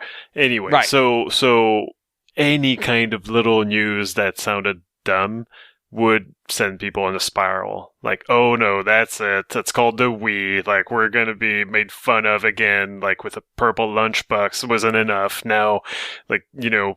You could have gotten it in spice. That was your call to get it in purple. I got the black one, but they all came the black with one as well. Yeah. They all came. I kind of regret not getting the purple one now. Like, it was iconic. I've said it many times. I like the spice one, but it would have gone with precisely nothing. Funnily enough, I mean? Like, it's just like, is this go with the the TV sort of cabinet or the any other sort of meat play devices around it? Like, no, but I like the spice one. Yeah. So. Anyway, so the Wii name, so that one I found funny, when the DS was revealed to have 2 screens, but not a touch screen, that one confused me. I was just like, what the hell, Nintendo? What does that mean? Why would you need 2 screens? How do you look at 2 screens at once? And I couldn't figure it out. And then when the news came that, like, okay, one of the screens is a touch screen, then it made sense. But until then, I was just like, I don't know why I would want this. Yeah, they do. I mean, that was a pretty, again, there was lots of speculation and anticipation of like, well, Sony's coming in with the PSP, like, so it was kind of together from things in the parts bin. It was very kind of heightened, all that kind of like seeing, what are they going to do? I mean, I tell you what, I can only imagine must have set the IGN boards on fire. Well, to the extent that it was necessarily something that people paid attention to that much. But I can remember before they kind of moved on to Wii, and certainly before the name would have been revealed. I think that was a TGS thing, if I remember correctly, the Wii name. When they first said that, but because it was Revolution was the code name for quite a while, and they did get kind of said quite a lot. It wasn't one of these code names that was like kept in the back, like it was public facing for quite a while, Revolution. But no, for me, there was an interview at some point where Miyamoto gave. this would have been sort of towards the back end of GameCube, where again, it's sort of analogous to what we've already been talking about with the Wii U, where it's like, its race is run at this point. It's not gonna, they can release some more, good games and good bundles, and it'll sell a few more units, but nothing drastic is gonna change at this point. And there was a quote from Miyamoto talking about, we could extend the life of the GameCube by making peripherals for it. And I'm just thinking, like, good. They kind of did. I think so. Well, that's the thing. It sounded so tone deaf at the time. Right. Out of the context of what we know ended up coming next, it just sounds like, do you know what's going on? Like, how well it's not selling? I can only imagine the kind of, the high strung environments a certain bit. You would have just gone mad, just feel like they don't get it. They don't appreciate what's going on. But then, in fact, that approach was central to making, one of the most successful consoles they've ever put out. I mean, and that's just another kind of reason why sometimes, you can't just get tunnel vision with these things, and that you're only sort of applying, you're only kind of contextualizing it with what in what the public knows, and you're not seeing the whole picture, and you're not seeing the upside, that they are in a certain kind of move or a certain kind of, kind of a device, that might be preparing. But, that was another one where you really waited to see, because with GameCube, they did a lot of things that you felt were sensible after the things that went wrong with the N64. You know what I mean? It's like just they went back to discs and and they actually, acted like it was worthwhile to court third-party developers, in particular Japanese third-party developers and so forth. Like they did all these sensible things, and they went backwards. And yes. So you did wonder, like, what is going to come next? Like, what lessons are we learning from this? I don't know. Mm-hmm. Yeah, I look at a slightly different lens on. I feel like the interesting times part of this is really when, like, one news story alone can't do it. It needs to be a barrage, and it needs to just leave open-ended questions in its wake. I think when they announced the theme park stuff was interesting, but I don't think it was wide enough to go, like, this is a really interesting era, because we understood it in the context of the broader plan. I think, and this is not good, this was a bad thing. But I think the passing of Mr. Iwata led to a lot of interesting questions. Now, he obviously hadn't been CEO that long, because remember, he only took over in the early 2000s. Around about 01, I want to say. It's somewhere there. Maybe 02 by the time it was going to complete. But yeah, so, it'd been over a decade. Right, but it wasn't like when the Yamauchis were running it. They'd run it since inception, essentially. But there was a sense that the management staff that he had assembled was, and this happens a lot when new chief executives or like first tier executives come in, where they go through this transition period, and it can take a decade of rebuilding the management structure around them. These are my people that I have put in position. And you don't just go fire the old CEO's people. Like, that would be, that would just make you the enemy of everybody. You just kind of let it happen. And maybe you push some people a little bit to go like, hey, you should explore some options. Or you give them assignments that aren't, as interesting as they're used to. But, you let it play out semi-naturally. He had finished that. Like, at that point, the team that was assembled felt like his team. And so the question of, okay, who's going to take this spot? And the answer was, it was a little bit of a revolving door. Well, I guess in retrospect, you could look at Kimishima as a sort of bridge. He was a placeholder. Like, they knew, I mean, he said that at the time. His job was to get the next generation of executives ready. Because they obviously isn't Furukawa basically from it's the same sort of route in terms of the kind of the Pokemon company kind of background, and the more on the finance back. So it's very much kind of like, just the they ended up going with a very similar kind of discipline for the chief executive, but someone obviously who had a much more credible path to being in the job for the long run, being a much younger man. Right. And I don't just think when Kimishima came in, he said his job was to get the next generation ready. I assume he was talking about all of the people who have stepped up into director roles that we've seen in the last decade. So, this is, I'm blanking on his name now, the guy who runs the Mario studio. Koizumi? Yeah, like people like Koizumi, I'd assume were also included in that conversation of like, these people need to step up to be prepared. So we have a transition plan, because the immediate thought on that was Mr. Iwata was sick. This was a known fact, and it doesn't feel like they had a plan in place. And as a consequence, they might have gotten caught a little bit surprised, but they certainly didn't want to have that happen again with the leadership structure. So it felt like his job was really not just have his replacement ready, but have people ready that could lead the company directionally, creatively, and from a PR standpoint. Remember, there was that period where they pushed Koizumi as the face of the company really hard early in the Switch time. In case Shigeru Miyamoto just can't do it anymore, or doesn't want to do it anymore. Like, just says, like, I just want... Like, they make a big deal about it. He doesn't get a huge salary. Shigeru Miyamoto is doing just fine. I'm sure he has plenty of money and could retire if he wanted to. He just chooses not to. There will come a day where he says, I'm done. I've got my money. I'm going to go play in my garden and observe the ants, or whatever bullshit hobby he's going to be up to in retirement. That period of like, well, who's going to take over? What are they going to do? What are their priorities going to be? Who the fuck's Kimishima? When they started showing some of these other executives, who are they? What are they doing?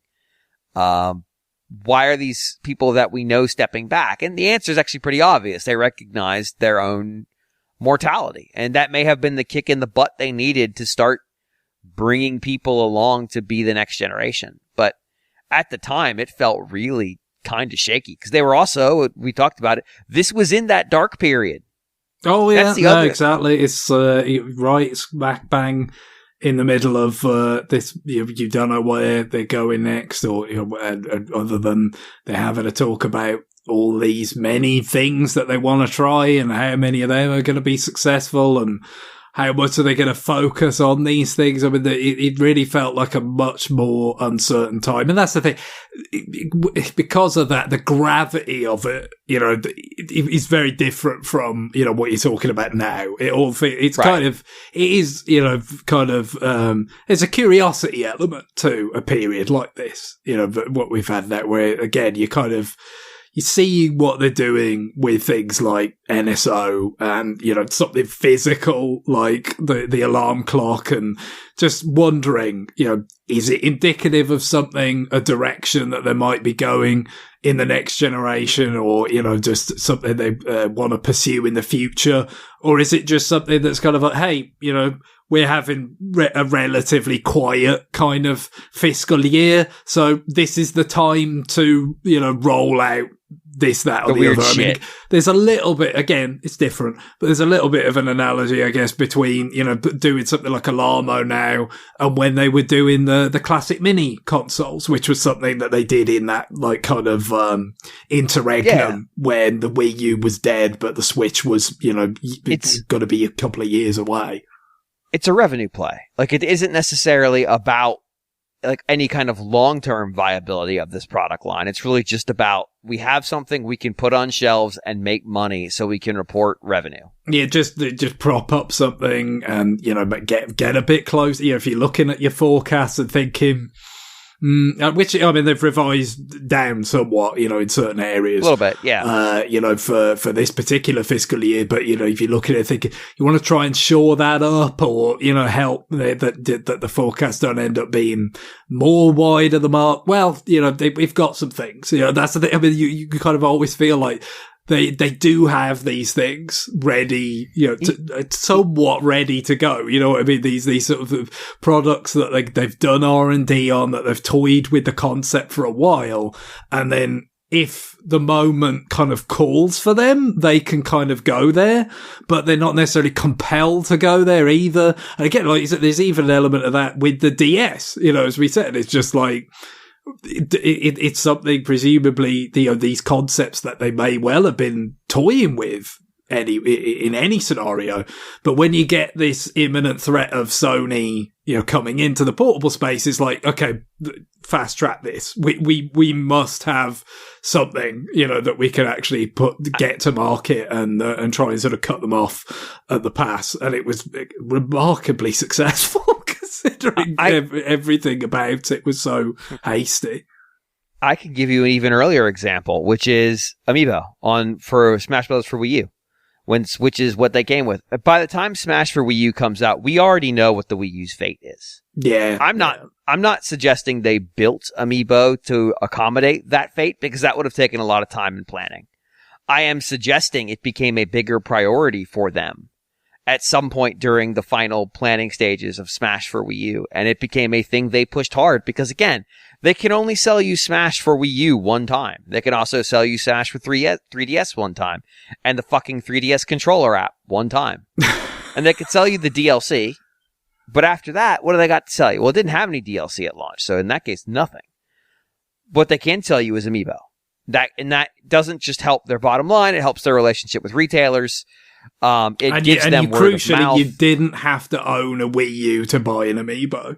I mean, first of all, you could be a 3DS owner, but, You could just like the toy. Yeah, exactly. You just like the figure. So it was you trying to mitigate the weakness that they had at that precise moment, which was actually, which in the preceding years, it had been the case that so many people had Nintendo hardware in their homes. Well, now it dipped down a fair bit. Not, especially because they were able to salvage the 3DS. It wasn't like really, to a very low ebb, but still it dropped. And then it's like part of that broader kind of picture of like, okay, well, for however much things might be down in these areas, Nintendo is still a hugely recognized brand with hugely recognizable characters, and we can make money off that in different ways. I'm trying to think of any other ones that really jump out at me as like, boy, you talked about the DD when they said, no, that's not coming. That was kind of weird. But it still felt distant. It's similar with when they sold Rare. Like, it's like, what are they going to do now? Like, Rare was their backbone. But really, that was just a reflection of the N64 being so incredibly weak. Oh, sure, yeah. But, I mean, it's true, when you went through the N64 and those Rare games, were really kind of crucial pillars in a lineup, for year after year for software. It was a bit like, okay, how is this going to kind of fit together now? But as we mentioned, they did make so much more of an effort to have Japanese, developer partnerships and, the optical media. And there was still some weirdness because there were the little discs and everything, but, it was much less of a barrier to entry. The system was, the easier to develop for than, the N64 had been comparatively. So they did a lot of things that kind of helped, mean that losing Rare was not such a kind of blow to the, the kind of software lineups they were going to have. But, it's again, we didn't know that at the time. No, you didn't know that at the time, and again, curiously enough, it didn't, even all the kind of uplift they did get, it didn't really help them that much. It didn't really. Nope. There was still this problem, I guess, of just like, well, PS2's got everything. Apart from Nintendo exclusives, PS2's got everything, and it is just by far the console of this generation. And we talked about it a little bit, but there's also this Microsoft product that is lurking that seems to make no sense, but they're going to do it anyway, and they're going to throw money at it. So what does that mean for Nintendo? And the answer was a lot of games went PS2, Xbox, and didn't have a GameCube release for whatever reason, for the disc, for the market fit not being right, for whatever Nintendo requirements, maybe. I don't know. Like, it probably goes game to game what the root cause of that was, but it happened. It was fairly common to see PS2 only games. It was fairly common to see PS2 Xbox games. And it was somewhat common to see PS2 Xbox GameCube games.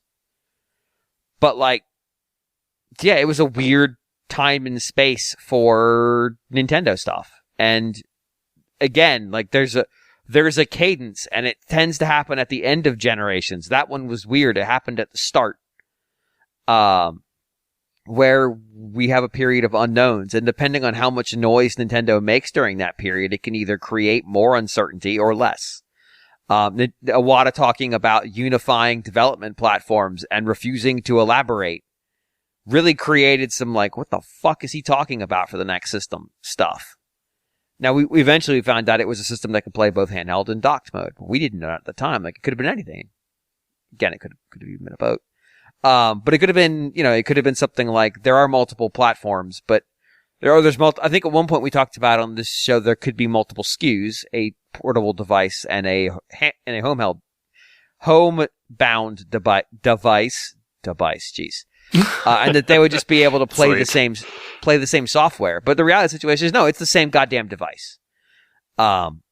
Well, so, again, and harmonizing the biggest thing, I guess, was always the idea of just like, hey, we still want to be able to, sell to various kind of customers of, some people, and especially, with the geographical differences of like, right, how people like to play games on the TV. Some people like to play them on the go or just on their own personal screen, even if it is at home. We want to be able to sell to both. But we also want to put an end to this, the dichotomy that persisted for so long where, the development environment for 3DS and Wii U was completely different, and all the sort of additional costs and barriers that imposed on your development resources and being able to support those two platforms and, actually being able to kind of rationalize that into one, what that could mean. And to some extent, how much you'd need to do it with the fact that, there's always this constant move towards games getting more complex and more costly to develop. You need to be able to make the savings that you can to offset that upward trajectory that's inevitably going to be, in effect. Yeah. All right. Any others? No, I guess it's tough. It's tough to equate with the pre-internet era, because it's just not like quite the same. There is stuff out there that was like, what? Like, even if you want to go back to like that Christmas 1985 was or 84, the one where they showed the first market of Nintendo. We're like, what are y'all even doing? But yeah, like them being an established international brand is what really creates the ripple effects of any news that comes out of them at this point. No, I was thinking, you think in the 90s when the internet exists, but it's just you don't have that same kind of culture around message boards and all that, and you're following developments day by day in the same way. It was still a lot more kind of controlled by print, but it's definitely some of the things around the N64 and just like, okay, it's going to be cartridges. And the third parties that were like, okay, then we're out on that page. Square in particular, kind of, or indeed, all these sorts of things with, the Sony CD add-on falling apart and the CDI thing and, Sony, going to a PlayStation and all that. I mean, all these things were like really kind of interesting because it just felt like, the things were starting to kind of spin off their axis, even though, again, the market realities hadn't really been in place for that long, from Nintendo kind of reviving the US business for consoles in, 86, really, because the test launch was in 85. But, from 86 to like 94, it's not that long, is it? But, you know, it was pretty much my 8 entire years. life to that point. So, you know, it felt like this, you know, an age. And then all of a sudden, you know, you were reading gradually, you know, like there was a slow kind of drip of kind of gathering that, you know, maybe things were going to kind of spin off their axis. And eventually they did, you know, because, you know, you had so many games and so many series that you identified with Nintendo ended up, you know, being mostly Sony, you know, for the end of the second half of the 90s. And, you know, that you didn't know that yet. You weren't sure about it, you know, but going from like, okay, here's Sony have got a little demo of, you know, like a chocobo for Project Reality or whatever, you know, to it's over, like they're not going to touch it. Yeah, that was quite an arc, if you like. Yeah. All right, I think that's going to do it for email this week. Again, emails go to rfn@nintendoworldreport.com. As Greg mentioned, we are going to be doing our retroactive on Professor Layton and the Curious Village. You can post your comments in the relevant talkback areas. I will highlight them in the article this week. You can see the article at nintendoworldreport.com.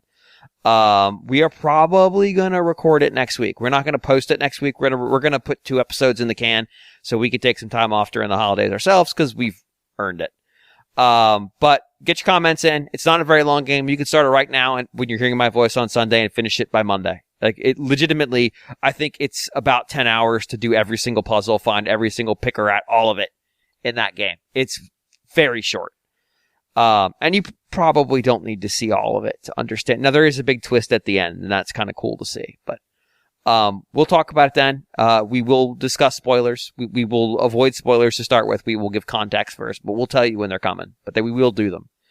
Again, that's available on the mobile platforms for Apple and Android. And it might be a little late now with the holiday shopping season to try to order it online. I've noticed the packages I order are taking longer and longer to get here. But you can still play it before the episode, and you won't be able to submit comments for us to read, but you can still talk about it with other people in the NWR Discord, and you'll get to hear us talk about it when the episode comes out, probably like the week after Christmas, is my guess. It's my guess. Somewhere in there. So, on that, I think that's going to do it for us. John told me he should be back next week, so you will get to hear him and we will get to talk about that stuff. But, Greg, what is our music to end this week?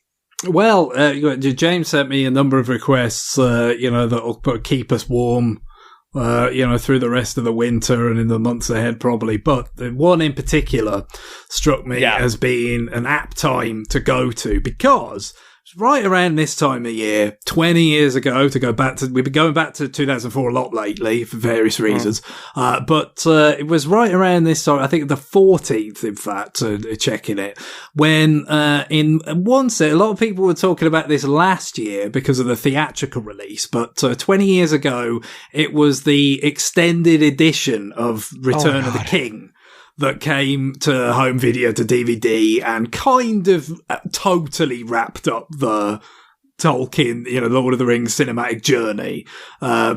Because now I know what you're thinking, some of you. Yes, Return of the King, that film that famously needed to be longer.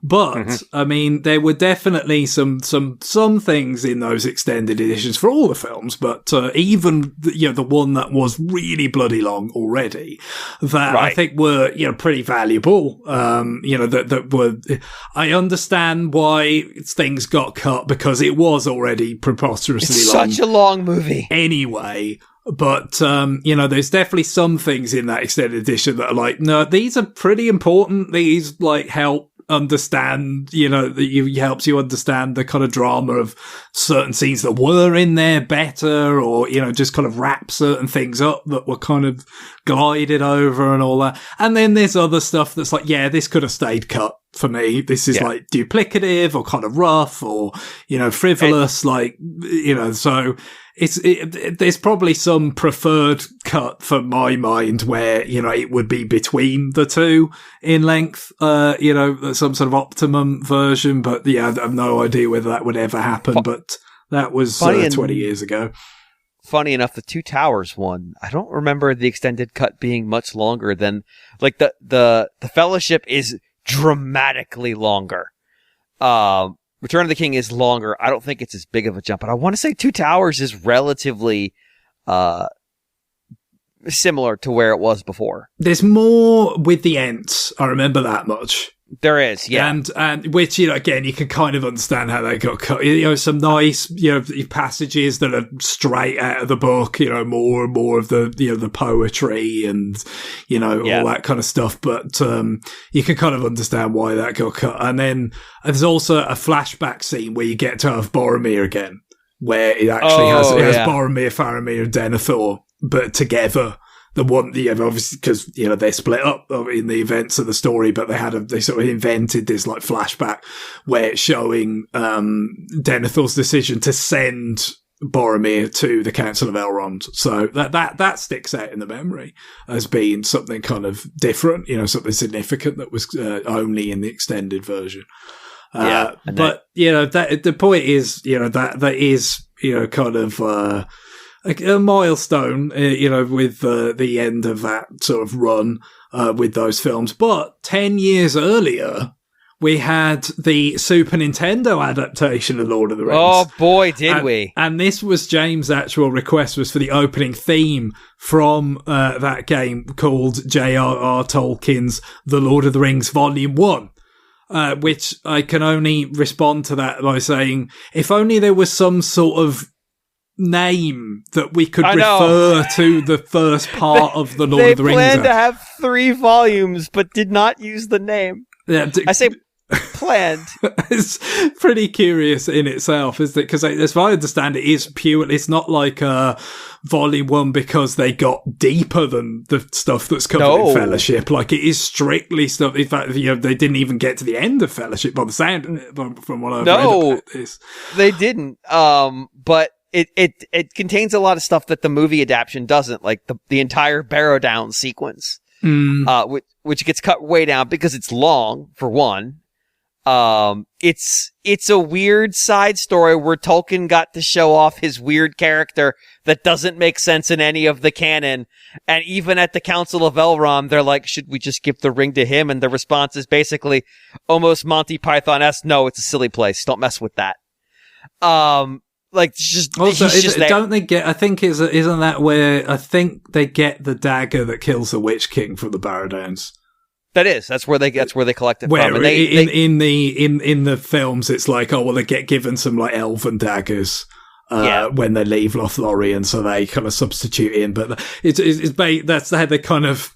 It kind of felt like Tolkien was like, how do I justify spending that much time with the Barrow? Oh, well, it was very important actually because that dagger is going to kill the Witch King, so it was all worth it. It's not like I just had this character I wanted to write about that's very weird, and sings about stuff and maybe the most powerful character, but we don't want him to do anything. We want him to stay far away. So let's give them. Otherwise, it would be a very short book. I mean, I don't know, but maybe there's a possibility of Tom having the ring, and we could have a whole book about that. That would have been a fucking disaster. That'd have been a goddamn disaster. But yeah, so this game, Super Nintendo game, a 5-player Super Nintendo game, which means it required multiple multi-taps. Lets you play as members of the Fellowship. It's kind of an RPG, action RPG, so it's overhead. And you run around dungeons and kill many, many, many wolves to level up and get new equipment and stuff like that. But because it's 5-player and because they did try to keep to some degree the plot of the book, that means that at the start of the game, it's really a 2-player game. And then it becomes a 4-player game when we pick up Merry and Pippin. But then it doesn't become a 5th-player game until after the first dungeon, which is the Barrow Downs. Actually, I think it's the second dungeon. And you meet the rest of the Fellowship, and then finally there's another character the player 5 can play as. So if you're playing this game multiplayer with 5 friends, friend number 5 is going to sit on his ass for like 2 to 4 hours. And that's if you're good at the game. If you're not good at the game, he's never going to get to play. Because you're never going to get past the Barrow Downs, because they suck. But it's like legitimately like 30% of the game before you get to bring in the 5th player. It's a completely insane feature. Like, you have to have an incredible array of hardware that there's no reason for you to have one multi-tap, let alone have multiple multi-taps. But if you do, for some reason, and you have all the Super Nintendo controllers necessary to make that happen. Again, another thing there's no reason to have. There's only 2 goddamn ports. Maybe your friends brought their own. I don't know. Somebody could sit around for a very, very long time in order to play as Strider. Now you might ask, well, is Strider already pre-leveled up? Audience, Strider is not already pre-leveled up. Have fun with that. Have fun with the fact that your character you're getting is not strong enough for where you are in the plot at this point. It's, what a beautiful game. What a beautiful, deeply European fucking game. Is this game from Europe? I'm not sure. But it sure feels like it. You know what? Let's go find out. Well, I do have to say, around about the time that the last of the extended editions came up, I had this sort of vast memory of this, so I went and checked it out, and it was somewhat accurate. There was on OneUp.com. The old Ziff Davis website back there associated with the Electronic Gaming Monthly and the various magazines that they had. Scott Sharkey, who appeared on Retronauts and other podcasts at that time, reviewed this for some reason. It was basically his comments are something like, "Well, I must thank my editor for making me play this game, presumably because he subscribes to some sort of, whatever doesn't kill you makes you stronger kind of philosophy." To which I say, it's important to remember that Nietzsche was full of shit. And in fact, it doesn't make you stronger. It can leave you emotionally damaged. It's really difficult in ways intended and not. No, it's an interplay game. So that's great. But it's one positive contribution to all of gaming is that it has a really cool intro thing. We talked about Super Nintendo sound samples. I'm pretty sure it's using its own because there's like a wood pan flute in the middle. Flute, it's very much like, what are you going for here with, especially, the beginning of the Fellowship, where it starts, like you try to think of the Shire, you're going for that rustic feel, kind of Celtic, kind of feels right. So it's like, the flute is, it's a big part of what Howard Shore did for the Shire and the Hobbits when they, well, it wasn't that many years later, really, was it? Probably would have been composing some of that stuff around about 2000, 2001. But, similar approach, really, because it's just logical. It just makes sense. It does fit it. But it also, it didn't do a bad job, it sounds to me. No, everything else in this game, they did a bad job. This one, not even the other music, just this song. Every other song in the game is kind of but this one is fine. I don't understand it, but yeah, that's our song for this week, I guess. So enjoy that. I actually think it's got a nice vibe to it. So on that, it is time for us to go. Bye, everybody. Bye. Bye-bye.